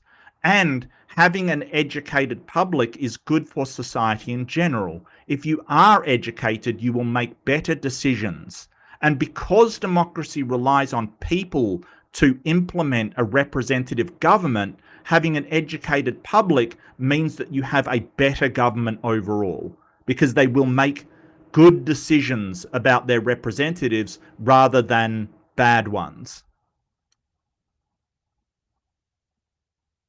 Okay, so we need an accountant. So an accountant needs to know 1 + 1 = 2. 2 plus 2 equals 4. Okay, we're just going to call that stuff maths.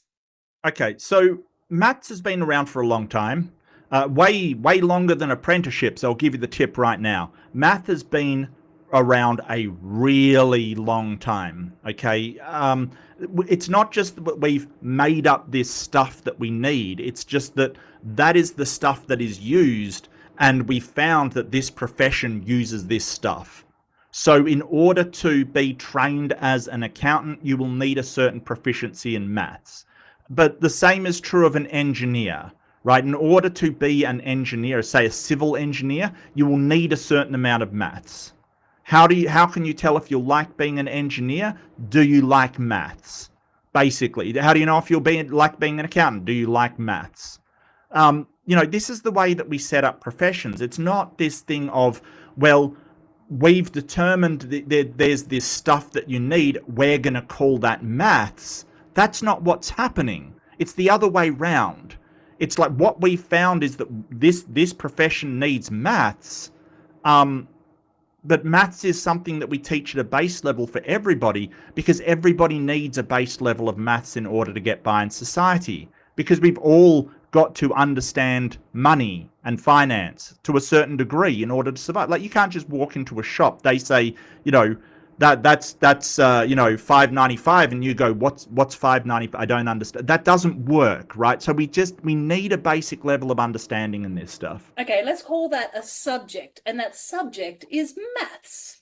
Okay, so now they've got a little subject, which is this information here, but not this information out here, just this information. Okay, then we'll have another subject, and it's going to be called science, and another one we will call English. Yeah, because like doctors are going to need an understanding of the scientific method in order to be doctors. Like, because the scientific method is really how you make any kind of testable prediction and establish if something is right. I mean, you might say, hey, engineers don't use science. You're wrong. Like, even like sort of in the case of, say, network engineers, troubleshooting is literally the scientific method. It literally is. Like, when you basically go, hey, I hypothesize that the power has burnt out. How do I falsify that? I will replace the power supply. Does it work? No. Well, I've falsified that it's the power supply.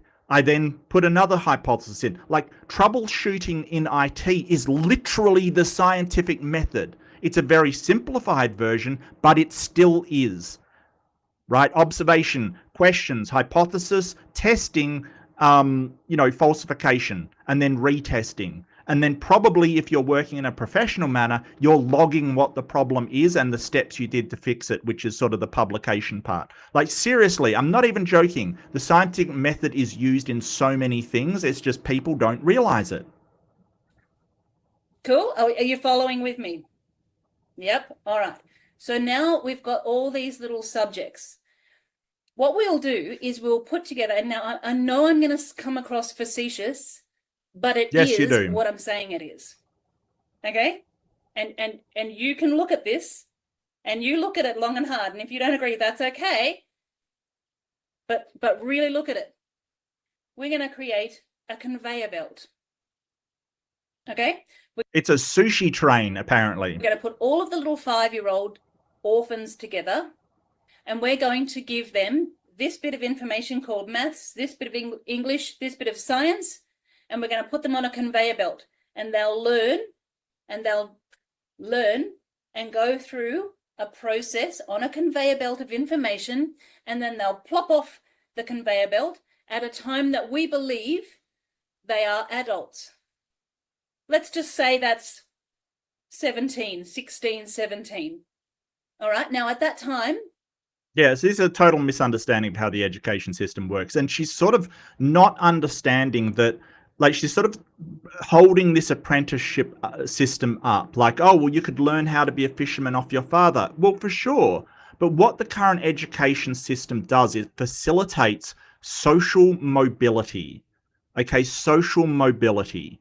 Because if you were learning to be a fisherman, off your father or whatever. And to be honest with you, it wasn't like fishermen owned the fleet. That's ridiculous. There was, tons of fishermen per boat. They couldn't have all owned the fleet. It's ridiculous.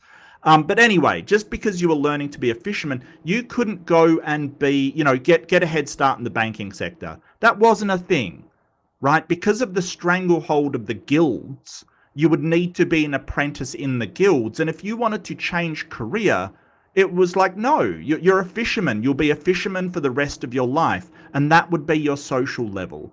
Now what we have is social mobility. So if you do certain things and you learn certain things about math, and then you get a job as just say a bank teller or whatever, and you hate that system, but then you can pivot to something else. You can go, well, yeah, I want to try engineering, and you have the math background for that. So there's a certain amount of social mobility that we now have, including that, as a young person, you could try to be, you don't like education, try to be a laborer, you hate that. You still have the option of going to school, learning the basic skills, and then moving upwards as far as, that social thing, the social mobility goes. So you can, be a business person afterwards. With the guild and apprenticeship system, that doesn't happen, right? It doesn't happen, because unless as a child you were put into the banking guild, you couldn't just go and go, well, I want to be a banker, I'm going to work towards that. No, if you're in the laborers guild, you weren't given that opportunity. You were a laborer from that point onwards, whether you like it or not. So there's all these problems that she's ignoring, that a generalized education, basic education, options that it will give you. And it's just ridiculous. We will then have the perfect citizen who can perform a certain role for us. Now, well, I wouldn't say perfect, but I would say that, yeah, we need to specialize people, because while we can provide a general education for basic subjects, like you were saying, math and science and things, the amount of knowledge required by each person in their specialized field is way more than we can teach them overall. So we've got to specialize people. You can't learn everything. It's just not possible. What role do we need performed? Lawyers, doctors, accountants. Now that's 3 of the main roles that they needed. These 3, and it's important to note, these 3 are also the 3 that sovereign citizens have problems with. Lawyers, doctors, accountants, right? Those 3. Because they basically hate the law when it applies to them, right? They hate the law. They hate, being told that they need vaccines or health things. And she's involved in naturopathy and all kinds of woo. So she hates doctors. And they hate accountants because accountants are associated with taxes, and they hate taxes. They're usually tax protesters. So those are the 3 that she has an issue with. But wait for what she says. It's wild. To fulfill an agenda. 3 roles: lawyers, doctors, and accountants. All of the problems that we experience today are to do with those 3 main industries. Bullshit. Seriously, this person's understanding of problems in our society, I would proffer that chemists have caused a great deal of problems. Okay, leaded petrol, DDT, definitely have caused a lot of problems. Okay? Doctors definitely have solved more problems than they've caused. I'm not saying, certain individual doctors haven't caused problems, but I'm saying, the medical industry in general has solved more problems than they've caused. I don't have a problem with saying that. Lawyers, I get that you may have had bad experiences with the law, but the law is complex and it's hard to understand, and lawyers are a sort of a necessary evil in order to navigate the law. Because if you spent your time trying to understand the law, it would be a full-time career. You wouldn't be able to work. And all that a lawyer is somebody that works in the area of the law. Like it's wow. Yeah, and I don't disagree with you, Mr. McDonald. Politicians was the second one I was going to go on to. Like, I think politicians have caused more problems than doctors. I don't feel like that's really contentious. But, you know, uh, it's not like we can just go, well, all politicians are bad. Yeah, they're horrible. And theists, well, priests and religious people. Yeah, absolutely. Like, I gotcha. I to sort of say that they're the cause of all problems in our society. Bullshit. What are you talking about? What are you talking about? No, they're not. Like, I can point to chemists doing way worse, but they've also done good for us. And the same is true of doctors. There's some doctors that have done bad things. There's doctors that generally do good things. Like this sort of picture as these are the evils of our society, I think is really, really unrealistic. And you can see when you've got your eyes open, you can actually see how history has taken its place and how things are not an accident. Okay. So the plague wasn't an accident. Gotcha. Black Plague was an inside job. Seriously, this conspiracy nuts are just crazy. Yeah, it wasn't an accident that the labor force changed after the Industrial Revolution. Sure. It wasn't an accident, but it's not like anybody planned for that to happen. It's not a conspiracy that they blame. It's just that we invented stuff. It changed the world, right? Like, things changed. We no longer needed like grooms and people that serviced horses because someone invented the automobile. It's not like a conspiracy. It's just that's what happened. Okay, stuff's not been an accident. It's been very deliberate and very planned. And that's okay. We just now know, don't we? All right. So I'm just going to check my notes. Okay. So we said they'll follow mum and dad. Subjects were made. Craig is a dumbass who doesn't know how to mute his mic and jumps in all the time. I don't know who Craig is, but Craig, shame. There was a conveyor belt where they were trying to manage. I mean, it is a difficult thing when, you've got your parent and you've got children. You've only got a couple of them who are following you. When you've got like 10, 20, 30, they needed to have some systemized way to organize that. So they made this, what I call a conveyor belt, which is a... Yeah, no one cares what you call it. Yeah, no one cares. Nobody cares. Like, seriously, you're just talking about the school system, the schooling system. And education and that base level education has been really good for social mobility. It's been really good for producing educated people who can evaluate reality correctly instead of, latching onto conspiracy theories, for instance.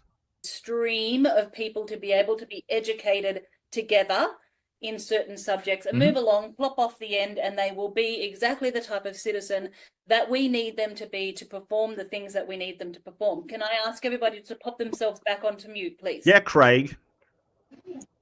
So now I'm going to just give you a concept. Please write this down. Please write this down because it will shape things. It'll shape the way you think.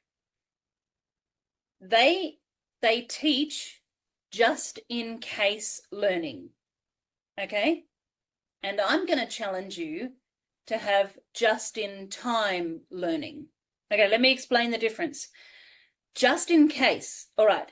I don't know if in 5 years' time, 10 years' time, if you're going to want to be involved in, the aeronautical engineering, or if you want to be an artist. I'm not sure because you're still very young and you haven't decided what your purpose is in life yet. Okay, so we don't know. We will just teach you a little bit about art and a little bit about science and a little bit about history, just in case one of those things is where you want to go.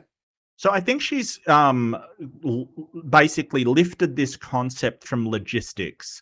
I also used to work in a warehouse and had an understanding of logistics. You had your stock options were generally in case and in time, right? Like, so in case was that you had a surplus of things, you had stuff in the warehouse. If people needed it, you had it, basically.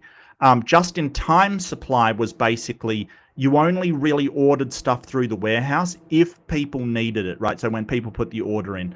And they both have benefits. That's the thing. They both have benefits. Just in time was good because you didn't have to keep a large amount of stock on hand, but it had the capacity to be a lot slower. You could drag stuff, right? Like if you couldn't get hold of something, it would drag out because you didn't have the stock in order to supply it. So it was it was more reactive and less proactive. It was better for the company because you didn't have to, keep stuff in stock. You'd keep a smaller warehouse and things like that. And that was fine for some applications, but not applications that were time sensitive, right? So if you needed to get stuff out really fast to the customer, it was some kind of critical element of their business, it was terrible because you don't want to start that process when they contact you to get it.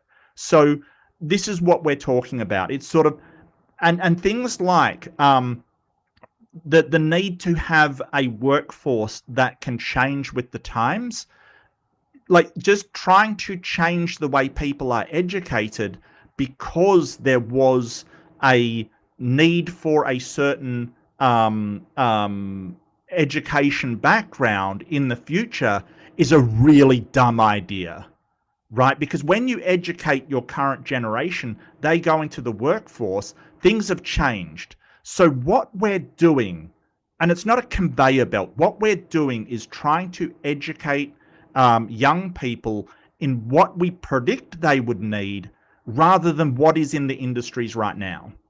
Right? So we're trying to predict the way that the industry goes. It's like we started to implement coding into a lot of classes, programming. Right?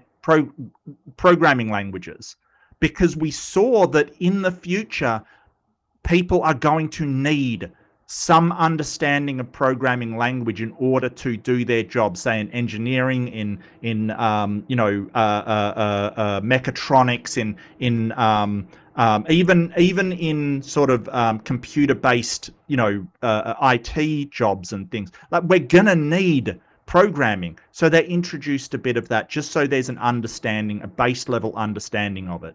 So, it's not that, we want to give them a taste of all of this. Really what we're trying to do is future-proof their education for whatever way the industries go in the future.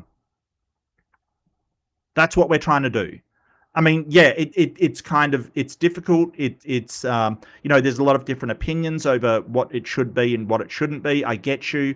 But, just sort of saying, hey, don't educate them while young in something because they may not need it in the future.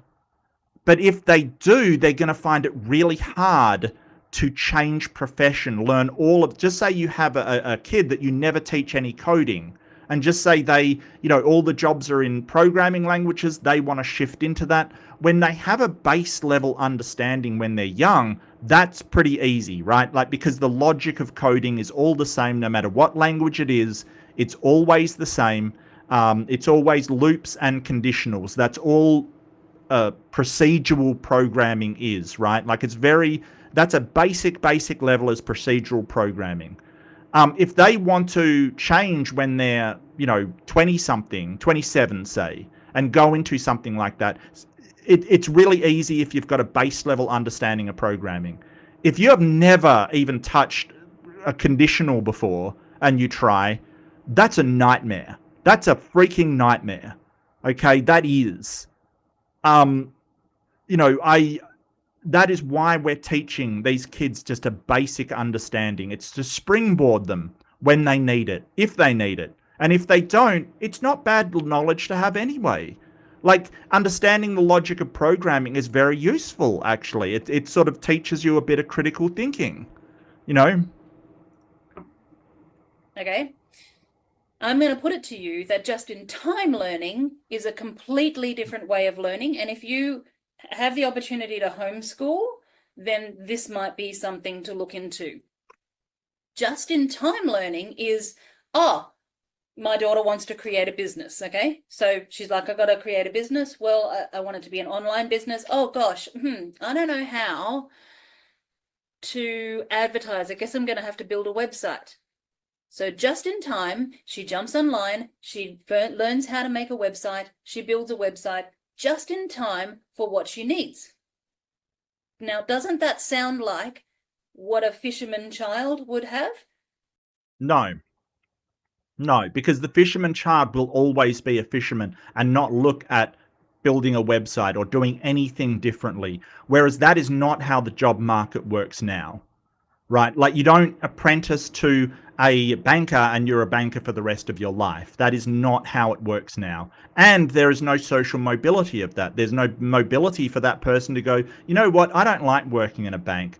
I'm gonna work as a forest caretaker. I'm gonna work as a marine biologist, right? That kid in the apprenticeship is locked into that. Okay, and that's not. I've got nothing against apprenticeships and tradesmen in general. Look, Australia, if you're unaware, we hold our tradesmen in really high regard. Tradies are held in high regard because they're doing work for people.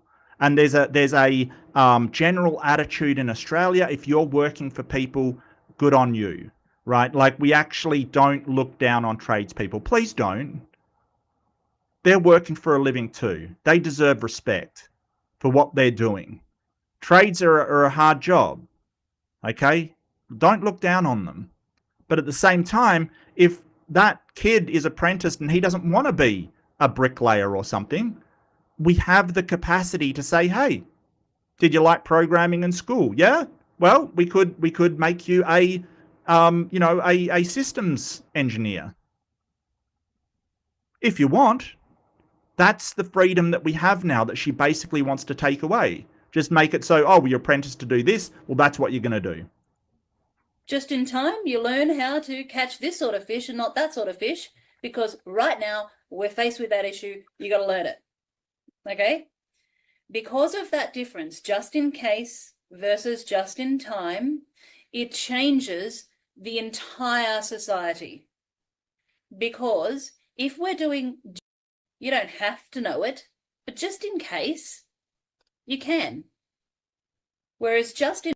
Well, it's also useful to have an educated population that aren't like complete dumbasses in society, that don't understand any maths, they don't understand anything at all. It's kind of useful to have that, because, you know, if you are taught how to learn as well, you will learn more stuff, and you know, having more knowledge is never a bad thing. I don't like people are, oh, why do we learn math kind of thing. Yeah, I get it, but it actually helps, you know, like it actually allows you to think logically. And so having a bunch of dumbasses around the place is not going to be good for society.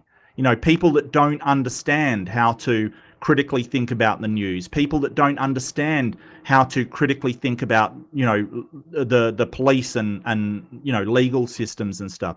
That is not good for society at all.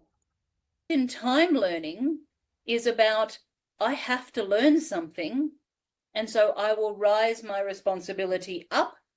Yeah, why would you learn something if you don't have to? Why would you learn something, you know? To learn it. You want to actually create, this is just a little hint and tip into if you want to have power and you want to have influence, this is how you do it. You create a bottleneck, okay? You create a bottleneck. Anywhere you want to have power and influence, create a bottleneck. So you'll see that people will talk about creating a business. They have to go through a certain doorway to get into whatever business it is. You see Apple does it quite well. Businesses do it well. Governments do it well. Okay, the bottleneck of control is school and birth certificates. School and birth certificates is the bottleneck of control. What a load of horse hockey. Like, seriously, this is unhinged koala shit. Like, school is not there as a bottleneck. Like, it is there to get people as much education as possible before they leave. Like, this is ridiculous. And birth certificates is not a bottleneck. Everybody in the country has a birth certificate, lady, and it's not a contract. It's just a register of your birth in the country, so you have the rights as a citizen, that you know that you're a citizen. Like, this is ridiculous. The idea that, like, getting birth certificates on people is a manner of power. No, it isn't. It's just a register of a birth. Like, seriously, this woman is wildly uneducated. Okay? They're the two bottlenecks where you can control Yeah, school right on, man. and birth certificates. Absolutely. All right. Absolutely. So when you bottleneck a society and everybody is forced to do something, and the more you can make that happen, then the more power and influence you can have. So if we're able to force everybody to go through this channel of education, then what we put them through can be whatever we design for. Okay, so you don't have to force your kid to get an education kind of thing. You can homeschool and do dumbass stuff like that. The problem is that you're severely limiting their options when it comes to work. Because the employer, right, they don't want a dumbass who doesn't even understand math and can't write a decent sentence to a customer, or, you know, cannot add up their customer's account, or they can't do anything except for catch fish when they're not a fisherman, right? Like, this is the thing. It's not that, oh, they're bottlenecking to try and get control over them. No, it's that we need certain things for employment. That's the reality in the situation. We need certain skills for employment. One of them is English. You know, you've got to be able to talk with the people around you. We need maths. Because rarely does nobody, I mean, just to function in society, you need to understand maths to, you know, have money. It's this whole idea that, oh, they're trying to bottleneck. No, they're not. No, like, I get that there's some problems in sort of people in certain areas will get a better education than others. Completely acknowledge it, right? Like, absolutely. There are private schools, there are even public schools in, you know, well-funded areas where the children get a lot more opportunity than in areas that are not. Totally understand. There's a lot of problems around it. But that doesn't mean they're trying to bottleneck anything. It's ridiculous. It's wild. This is wild. For them to learn. So we want them to learn about spaceships. We can force, because we're forcing them through this particular box. We want them to learn about spaceships.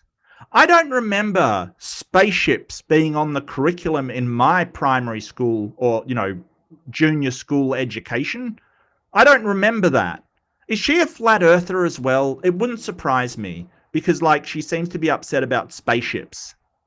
You know, I don't remember rocket engineering being in my high school.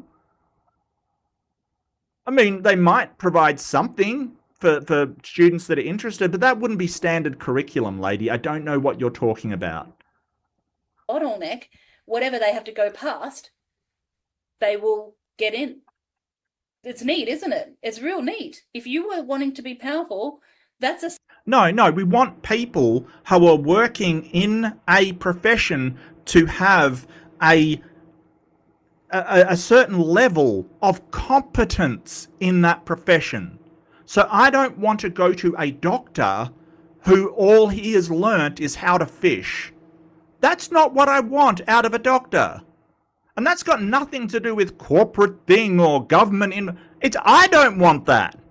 I don't want to, like, you know, get a mechanic and have them like, well, I know how to bait a hook. No! We want to make sure these professions have a certain amount of competence in those professions. Like, you don't want, you know, somebody to come to fix your internet and they go, well, yeah, I don't know anything about the internet. But I tell you what, I'll go and look it up just in time because I need it now. No, that's not how we do things. That's not how we do things. Smart design. Unfortunately for us, we're the ones that have gone through the bottleneck. But now we know about it, there's something we can do about it. Yeah? Okay. Shut up, Craig. So that's a good point of power. The fascinating thing, I'm just going to check my notes here. Okay, Craig. So they can teach you what they want you to know. Now, I may touch on some sensitive issues here, but if you want a society that is happy to abort babies at full term and even after birth. Yep, she said that. Abort babies at full term and even after birth. Yeah, that's not a thing, lady. That's not a thing. It's not a thing. The only time you, like, if you're full term, you have the baby, right? It's not an abortion at that point. You're having the only time they would do that at like even close to full term is if it's medically necessary for the woman. That is the only time. And after birth, that's just murder, yo. Once the baby's been born, it's not an abortion at that point, you idiot.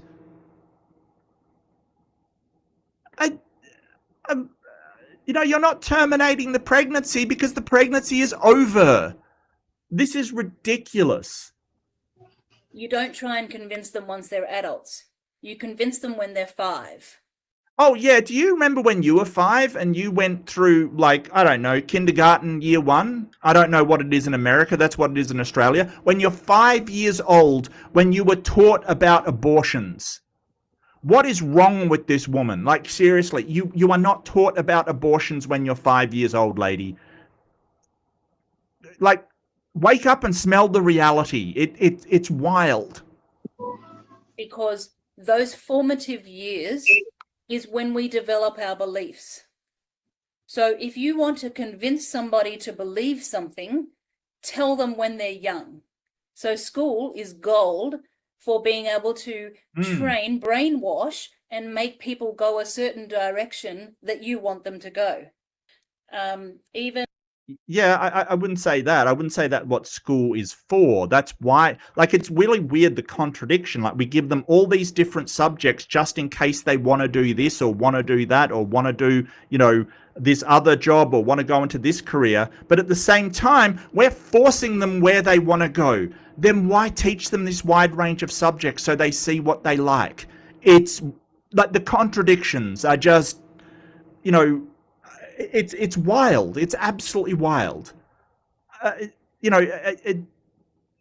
Wow. And if we want to change a belief about people who wear glasses can identify as people who don't, well, where do you want to start to allow people to think I'm actually, a cat, not a human?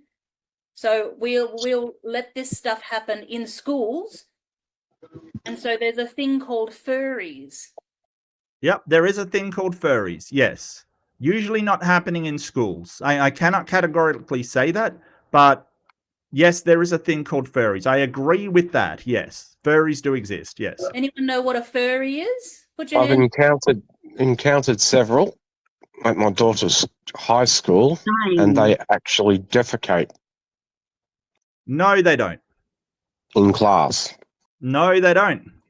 They have a kitty litter. No, they in don't. the classroom for children who identify as cats. No, they don't. This is a story that got started in the United States, and it's now in Australia, which sucks. I will grab. There is a show called Media Watch. They keep an eye on the media, see who's lying. Give me 1 second. And finally, to the craziest story of the week, and the flimsiest. Here is Studio 10 with an extraordinary tale. According to reports in the Daily Mail, students from Brisbane Girls Grammar School are walking on all fours, cutting holes in their uniforms for tails, and licking the backs of their hands like cats. Yes, the kids are turning into cats and identifying as furries. And if you read it in the Daily Mail, it must be true. But of course, it's also almost certainly lifted from somewhere else. And sure enough, the original yarn was in the Courier Mail some 10 days ago. So both of these Courier Mail and Daily Mail, they're both tabloids. They're both real rags. They're not real news outlets. They kind of do these sensationalist stuff, not as bad as sort of, Daily Sun or something that, aliens kidnapped my husband kind of thing, but still very stupid crap.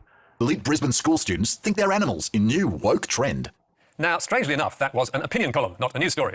Right, and that was an opinion column. It was someone's opinion. It wasn't even news. It was somebody saying, hey, this is my opinion. There is no credibility behind this story whatsoever. And people from the school are going, where is this happening? Because it's not fucking happening. It's not happening. And these people think it is absolutely true. It is so stupid. This is a lack of education. These people need to go back to school. So perhaps they recognised it was a bit thin on facts. But that didn't stop Associate Editor Kylie Lang and her headline writers stating confidently, a handful of students at an elite Brisbane girls' school have begun identifying as animals, walking on all fours and cutting holes in their uniform for a tail. and adding, This is not about students playing dress-ups or using fun face filters on social media, but about genuinely believing they are animals. Bullshit. So, what was her evidence for this outlandish claim? Not much, to put it mildly. According to Lang, she had several unrelated sources, all anonymous, saying girls were walking on all fours and licked their hands like paws. Among them was a school insider, speculating that children were not being disciplined because the school seemed too worried about not offending anyone, and one woman told her that everyone was talking about kids identifying as cats and foxes at a recent Brisbane dinner party. Wow. 3. Yeah. So just random people said something and you take that as fact instead of like talking to the school. What a load of crap. Like there is nothing to back this up whatsoever. Nothing. And they take it, these idiots take it as fact. These people take it as fact. Lack of critical thinking. Yes. We used to think that this would be an institution thing. Now we just call it acceptance. Okay, but why is it happening in schools and not workplaces? Think about that now. Well, it's not happening in schools. That's the thing. No one's putting litter boxes down in schools and people are defecating in classrooms. That's not happening. That's the thing. It's not happening in schools. Think about it. Your workplace is not putting a kitty litter out for you to defecate in, but your children's school is, because schools are the place where you get power. Oh, you're going to court. You need to be Schools are the place where you get power. No, it's not happening in workplaces and it's not happening in schools. Now, there might be some kids who, you know, kind of identify as cats. They find the kitty thing really charming. I'm not saying that it's not, but the idea that they're allowed to just defecate in a kitty litter in class, no, that's not a thing. It's been imported from the US. People have claimed it in Australia. All of the people in that school are going, what the hell? That's not happening. It is bullshit. It's absolute bullshit. represented. You need to have someone represent you because you don't know how to do it, because you don't know the laws, because you don't know contract, because you don't understand how trusts work. Laws is not contract, right? Like that's not, you know, you need a lawyer to represent the law because, as I said, if you spent all your time studying the law, you would essentially be a lawyer, but you wouldn't be able to work because it's such a complex topic. Like, here's the thing, you know, I don't know, like, people can represent themselves in court. Wouldn't advise it. As I saw one of the judges that was really good. I think it was Joel Fleischer. He's a guy in Austin, Texas, in the US. Said you wouldn't do brain surgery on yourself. You know, if you've never studied IT, you wouldn't try to, you know, fix your own computer if you know nothing about it. Like, you need a lawyer because they understand the top. Like we said, people specialize. Now you can represent yourself. It usually does not go well. It sucks, I know, but it usually does not go well. It's okay. But you have to abide by the laws. You don't know how to do it, so we will have someone represent you because you are so dumb. It's not about dumb. It's about whether you have the necessary proficiency to do the task. Like, do you fix your own computer? Is that what she does? Does she fix her own car? Does she do her own electric work? Does she do her own plumbing? Does she do everything for herself? If you need an MRI, do you do that as well? I don't know. It's weird. And you're so dumb because you're never taught. Because the only way you learn is through this bottleneck. I'm so sorry. It's not a bottleneck. It's necessary specialization. You have to specialize. I can't know how to fix a computer, how to fix a car, how to be a lawyer, how to be a doctor, how to be, you know, we can't do that. We can't. It's just simple. Nobody, it doesn't matter if you're a genius. Nobody is smart enough to have the necessary competence in every single profession. They're just not. This is ridiculous. It's so stupid. If I'm being offensive, the good part's coming. The good part's coming. We need May I interject there? on Okay, that, yes. may I Oh, interject shut up, on Craig. that very subject right there? Go for it, mate. Okay, so the main aim of whether it be a debt schedule or anything to do with taxation or a Wait, everybody. Craig's got opinions on taxation. Wait. Craig knows about taxation. He's also a tax expert. government or government corporation, is the fact that they rely on your non-knowledge of the equitable beneficial trust title holder. So every government bill that you receive, all the way through water rates, the whole show, and this is not privileged information, you simply go on record in the court via an affidavit to state your name, capital, your first initial, lowercase everything else, and the same for your last name. No middle names are needed, and you don't need semicolons, you don't need anything. You need a record to go into the court and the clerk of court, because they automatically, they being government, the court, anyone else that brings levies a fine or a charge against you, perceive you to be the trustee, not the equitable beneficial trust title holder, not the trustee. You've just declared you are the owner of your name in right, under law, and they are now in contempt. Correct. And that goes for the tax. That is not correct. It's, to the surprise of all, that is not correct. So an equitable beneficial trust title holder is somebody that's holding the title in lieu of somebody else, right? So the trustee is whoever's like basically has the property. You may be a beneficial trust title holder, like you're holding it on their behalf. But they're trying to apply that, instead of, say, a property or something, they're trying to apply it to, well, the fine's been leveraged against the trustee, which is you, but it's the fake you. It's not the real you, and you're the equitable beneficial trust title holder. You're holding the name on for the benefit of that person, which is madness. That's not how it works. Like, and don't take my word for it. I'm not a lawyer, I'm not a conveyancer, but that is not how it works, as far as, in my opinion. That somebody being a trust title holder, they're just holding some form of equity on behalf of somebody else, right? You're the same person. You got the fine. You're not a trust holder and just saying, hey, the court's in contempt because they issued the fine against the trustee and I'm not the same person. That will not get you out of trouble. In fact, it will get you into a lot more trouble, because you know, if you weren't the one driving to get the speeding fine, then you didn't have a license, you weren't driving without registration, which honestly probably they were doing anyway. It's sovereign citizen nonsense. Office as well. Correct. And that's because And not you're correct. never taught. You just need to unmute, hon. The Aligned Council suggested we contact all of the senators involved to say that we don't want the bill passed, and that's worked because they've stopped it or stopped it temporarily. They need at least half of the Senate independent senators to vote for it, and 4 or 5 of them have said no, and that's largely because they say they were inundated by all these phone calls and emails of individuals saying we don't want it. I'm just going to explain that, guys, because it's not about petitions, it's about community. No, it's about petitions. It 100% is, like, seriously. It is about petitions. That's what that is. That's community doing what community does. That's numbers, that's volume, that's lots of, okay? And it could be politicians. And this is why they're so dangerous, because they want to convince everybody to do this nonsense.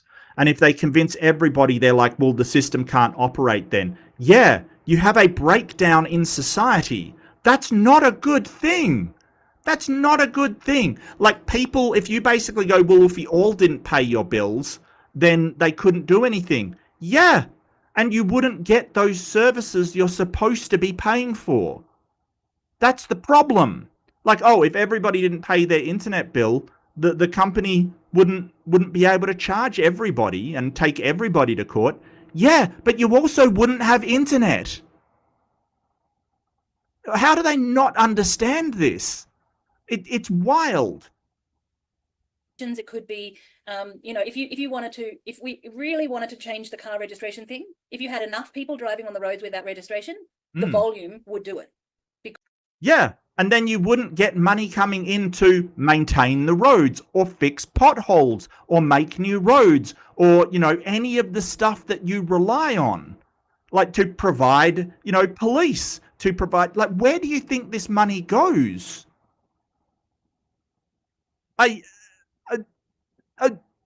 It's wild. Like they really think that the money that the government spends on public works just comes out of magical thin air. It's wild. And like I get you. If you've got a problem with the amount that you're paying or where the funds are allocated or stuff, I get you. But to sort of say, hey, just if everybody doesn't do a thing, the government can't do it. Yeah, but that has consequences. And part of those consequences you may not like. Hi. Because community is what, so that's what Christine's pointing out. Excellent, thank you. Neil, we need a Trump in Australia. Let me just say, someone just broke. No, we do not. And this is wild considering that he's just been done for, he should be in prison, in my opinion, for heinous crimes against girls and teens. Heinous crimes. Because seriously, is that man any more guilty? He could not be more guilty if he raised a flag over the White House saying, I'm guilty of what my friend Epstein was doing. Like, he could not be more guilty. We need a Trump in Australia. Let me just say, you're it. You're it. I am not a disgusting slime bag who is a felon and also has been implicated in child trafficking rings. Thank you. That's not me. I am not Trump. You are it. You are the Trump of your world. Oh, no. We don't need to look for a savior to save us. Jesus Christ has done that, and that's it. And then it's you. Why did I see that coming? Jesus will save us. Sure he will. Yeah, no, I'm sure Jesus will arc up about your tax bill, lady. I'm sure that he's just about to get on the phone to the Australian Taxation Office and really give them what for about your tax bill. Yes, your savior. You be the Trump in your world. You be the one that says, no, enough. Enough's enough. I'm done. And then do what you need to do. He outworks what he needs to do. You do it. Yeah? And you can. And we can. And we just got to control whatever we can and forget about what we can't. Okay? All right. Now, I want to just also point out this one very important point, which is, what is an expert? What is an expert? Yeah, it's somebody with the a high level of proficiency and specialization in any one field or skill. That's an expert. Don't answer. An expert is X is unknown quantity and a spurt is a drip under pressure. So if you're an expert, you're an unknown quantity, drip under pressure. Mm-hmm. Yeah, that's really lame. That's really, really lame. I think that there's all kind of experts in. There's people are pretending, like this woman is pretending to be an expert in legal matters, contract law, things like that. She's not. Neither am I. But, at least I'll acknowledge that, and she won't. I'm sorry if you're a lawyer or a doctor or accountant in here. I know you're an awake one, so you're all right. But if you've an awake one, yeah. got to go to an expert to be able to live your life, really? That just means you are in chains and you are imprisoned and you are a slave. So anywhere where you feel like you need to get an expert in, that's where you just need to learn. It's just in time learning. Yeah. So what I wonder is if her internet breaks, who does she think fixes it? Does she learn about, internet traffic protocols, file transfer, bit rate, modulation and frequency? Does she learn all of that to fix her internet? Guess what? She doesn't. It's Muggins here over in the internet company. Well, whoever over in the internet company. Like, that's the one fixing her shit. You idiot. Like, there's a whole bunch of people doing things in the background so your life isn't interrupted. You moron. Like, it is so wild that they're like, well, if anything happens, I'll just learn it myself. Really, if you get cancer, you're just going to learn how to fix it yourself. Yeah, no, good luck with that. Happy? I really don't like your chances. It's wild, right? It's wild. And so you can learn law. Craig said what he said because he spent the time learning it. What Craig said was 100% wrong. You can't hold a court in contempt because you write 2 of your first name in the court application and claim to be an equitable beneficial trust title holder for a trust that does not in fact exist. No, that is not right. And Craig is a dumbass. You can too. You can learn about accounting. You can actually learn, and we're about to release this information on how to fill out the tax form the way that you need to fill it out, with a disclaimer on it that says, I have filled this out to the best of my ability because I've never done any training, and I zero this down to 0. I owe you 0. Okay? And so you can learn this stuff. You can learn. Yeah, so basically you're telling the Australian Taxation Department, I don't owe any tax because I'm a dumbass. Yeah, that will not save you from a tax bill, lady. This is why it's so dangerous. They're telling people, hey, you can just not pay tax if you want to. There'll be no repercussions. You think? Learn how to fill in a form so that you benefit, not that thing, whatever that is. Okay? I think we do too. We need to play. We're getting caught up in what's going on in the world, and we lose sight of the basic stuff. Just time. I understand anyone struggling with cost and stuff or homeschooling. I homeschool 5 kids. It doesn't cost me nothing. Yeah, you homeschool 5 kids is horrifying, quite frankly. That is horrifying. That this man homeschools 5 children is fucking horrifying. All it costs me is time. I choose to stay in the private. I'm not actually there, but I choose to accept the private as being the truth. So I'm not going to teach them the public. And it might be a bit selfish, but I honestly believe they don't need I don't need them casting spells and stuff like that.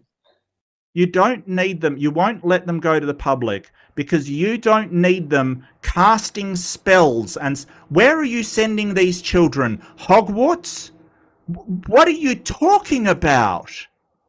Now, keep this in mind. This man is homeschooling 5 children because he doesn't want them to go to public school, and that might be a bit selfish, but he doesn't want them casting spells.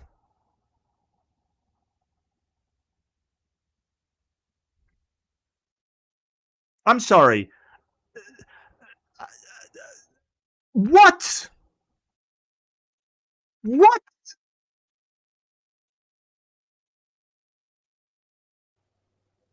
There you go. There's 2 very courageous parents. And very stupid parents. No one's casting spells in school. Does he think spelling is literally magic? Did he see like one of on the curriculum, it's like reading and spelling, and went, oh no, we can't have that. That's dark magic. I'm going to homeschool my 5 kids to be as stupid as I am. Proud of you, Katie. I'm proud of you, Shane. Well done. Do you want your kids to go to school and learn how to meow? If you do, go for it. Because that's what they're teaching kids, is how to meow and how to... They are not teaching kids how to meow. They are not teaching kids how to meow. You can learn how to meow at home. Your cat can teach you how to meow. Poo in a potty tray. No, they're not doing that either. I wonder. What do you reckon? Do you think this video could go viral, or will I just get shot down? I hope it does. I hope somebody stops you, because seriously, this is fucked up. Maybe we'll just get shot down. Just a thought. Simon, your hand is up. I homeschooled my 5 children 2 years ago, and they've gone back as expenses, and couldn't afford to live with just myself sort of doing everything. Yep. And the judgments going back, they're like, oh, you homeschooled, that's, they can't do these certain things, and so they look down upon you. But when I was... No, not everybody looks down on homeschooling, right? Like some people that homeschool are totally fine. They have the necessary education, they have the necessary background, they can teach their kids. Like, I'm not saying that homeschooling can't be valuable. What I'm saying is these dumbasses, like, if you do not have the education to teach somebody, it's a problem. It's a problem, because they will not learn the necessary skills to survive just in society. much less get a decent career and be able to, have a good life. I just really worry about this. And that's not to say, like, if somebody homeschools their kid, they've got a really good understanding of maths and English and all of that kind. Hey, no problem, no problem. But we've got to make sure that child isn't losing out on opportunities because you don't know what you're doing. Writing the reports, and I was doing all the educating and stuff like that, realised that. Yeah, they're regulated pretty well. They're regulated pretty well. You have to, there has to be a curriculum. You have to submit it, but you're going to love what comes next. It's going to make you so happy, because it made me so happy. In the report process, when I get a report from the teacher to say my child has failed or hasn't excelled in that area, I'm like, well, is that not meaning you as a teacher have failed to be able to do your job in teaching my child what you're trying to do? So my child hasn't failed because they turn up every day. You failed to be able to project whatever it is you're trying to teach to my child. So that's not them failing, because they can do anything if you gave them the opportunity to be able to learn. Yeah, so what a weird understanding of how grades work, right? Like, so when you get a failing grade, it's not that you just showed up. Like, this whole idea of my child showed up, you failed to teach them. It's that they've failed to learn, because the teacher is teaching something that the other students are picking up, that they are learning. And hey, they might have a learning disability, something that may need to be addressed. I get that. But you can't just say, hey, my child turned up and they failed, so you failed to teach them, they shouldn't fail. What a crock of crap. Like, if you're not, helping your kid with homework, I know it's tough. I know having kids is tough. You got 5 kids and you're a single mum, it is tough to help them with homework and all that kind of stuff. They may need a tutor. They may need extra help that you can ask the school for if they've got problems. But you can't just say, hey, they failed to learn, so it's your fault. No. I want to say to anybody like Katie who has given this a go, I'm proud of you. I am proud of you for giving it a go. It is not easy, but you can do it. Okay? Because who said life was easy? It's not meant to be easy. And you can do it. There's that sort of Christian victimhood suffering thing, it's not meant to be easy, it's meant to be hard. So when I have hard times, that just shows that, it's kind of like, yeah, we do try and make things as easy as we can. Like, there's no reason to take the hard route just because it's hard. Yeah, there might be some advantages to that, but, if you can make things more efficient, simpler on yourself, it's probably a good idea. If, with all things considered, if one's just easier, there's no reason to make things hard on yourself. And even if it looks like we're not doing anything, there's no school, it's just whatever. Here's the thing. One of the biggest thing is you go, oh, so how do I start homeschooling? Do I have to register them with homeschooling? Okay, registering is just like a birth certificate. It's just like registering isn't like a birth certificate, but yes, you need to register them. Actually don't need to do that. There are ways around that. I'm not going to say it here, but feel free to email me and I'll tell you exactly how to get out of registration.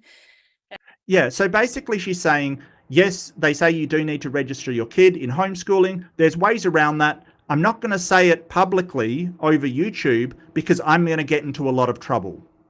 What I'll do is I'll email you and tell you how to do something illegal, and then you'll get in a lot of trouble. Right? Because it's not legal to do that. You have to register your kid for homeschooling. So she's basically like, oh, well, I've got the way around it. I've got this one trick that solves all your homeschooling needs. Yeah, you're breaking the law. That's why you won't say it in public. And that's what I was talking about. Like, they're properly regulated, but these nutbags, they don't register their kids. And just, when the government says, hey, you've got an unregistered kid, you have to appear in court, they think that another trick will get them out of it, when it won't. And these people, and this organization, by the way, it started in I think it was 2024. Like, it's probably just that the law hasn't caught up with them yet. But it's gonna. It's gonna. And then they'll be so outraged when, the law catches up with them. Their kids don't deserve this. Because if I say it, I might just get, I won't be able to talk to you again. So we're all breaking the law, and it's great. Yeah, yes, advent of internet, it's not so much now. But yes, they did. I don't know if they still have it or whether the internet reaches them, but yes, they definitely had radio school at one point. It was for like places that are like cattle stations out in the middle of nowhere in Australia kind of thing. I'm not sure if it's still going. You know, I think that internet's sort of a school of the air. I think that's it.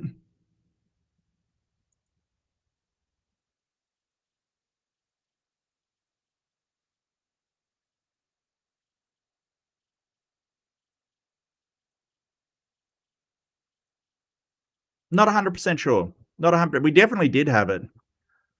You know, satellite internet, you can sort of reach just about any place in Australia, which is cool. You know, like that's awesome. That's one of the things that I'll sort of say for flat Earth debates, right? Like, because flat Earth are like, oh, it's all just towers, and it's like, well, how do you explain like somebody in the middle of nowhere in Australia being able to connect to something when there's no towers around for ages?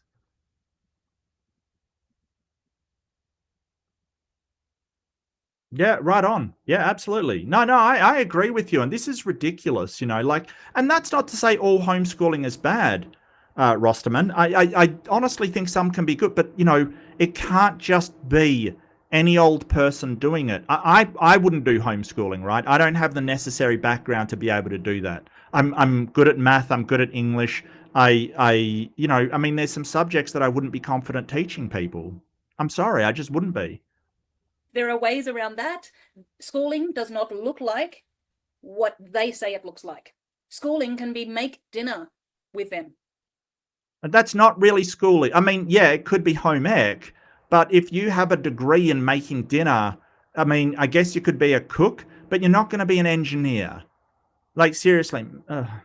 That is schooling. That's maths. That's learning to communicate. That's measuring. That's creativity. Schooling is actually learning how to have a fight with a brother and sister. Schooling is learning how to de-stress. Okay, it's one of the biggest things that a school system will never teach a child is how do you de-stress. They will literally try to teach that by having timeouts and things like that. They will literally try to teach that, and you know, mediated discussions and things like that. They will literally try to teach that. But you know, it isn't really for school to teach the things she's talking about. That's really for home and you know, extracurricular activities.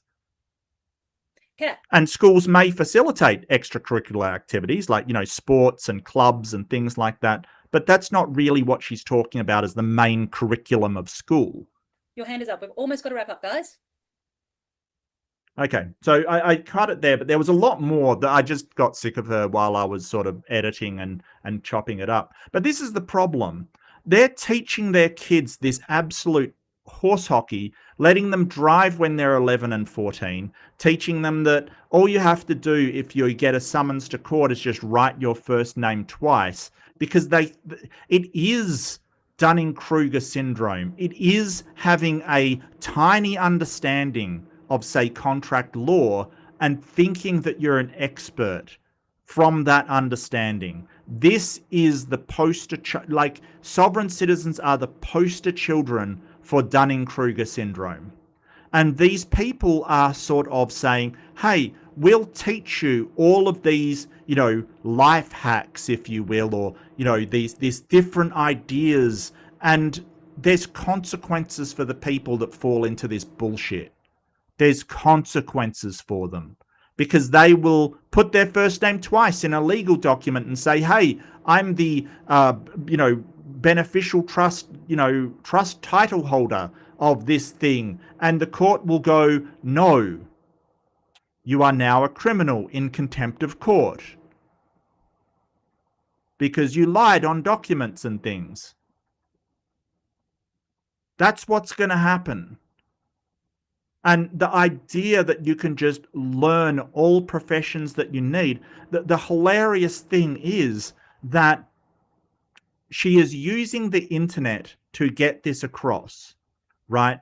which is kind of my field. It's definitely my field adjacent. I didn't really work with large networks, but, you know, networking and computer systems is kind of where I came from. That's my bread and butter, if you will. She does not understand just how much is going on in the background of the internet to keep that shit running.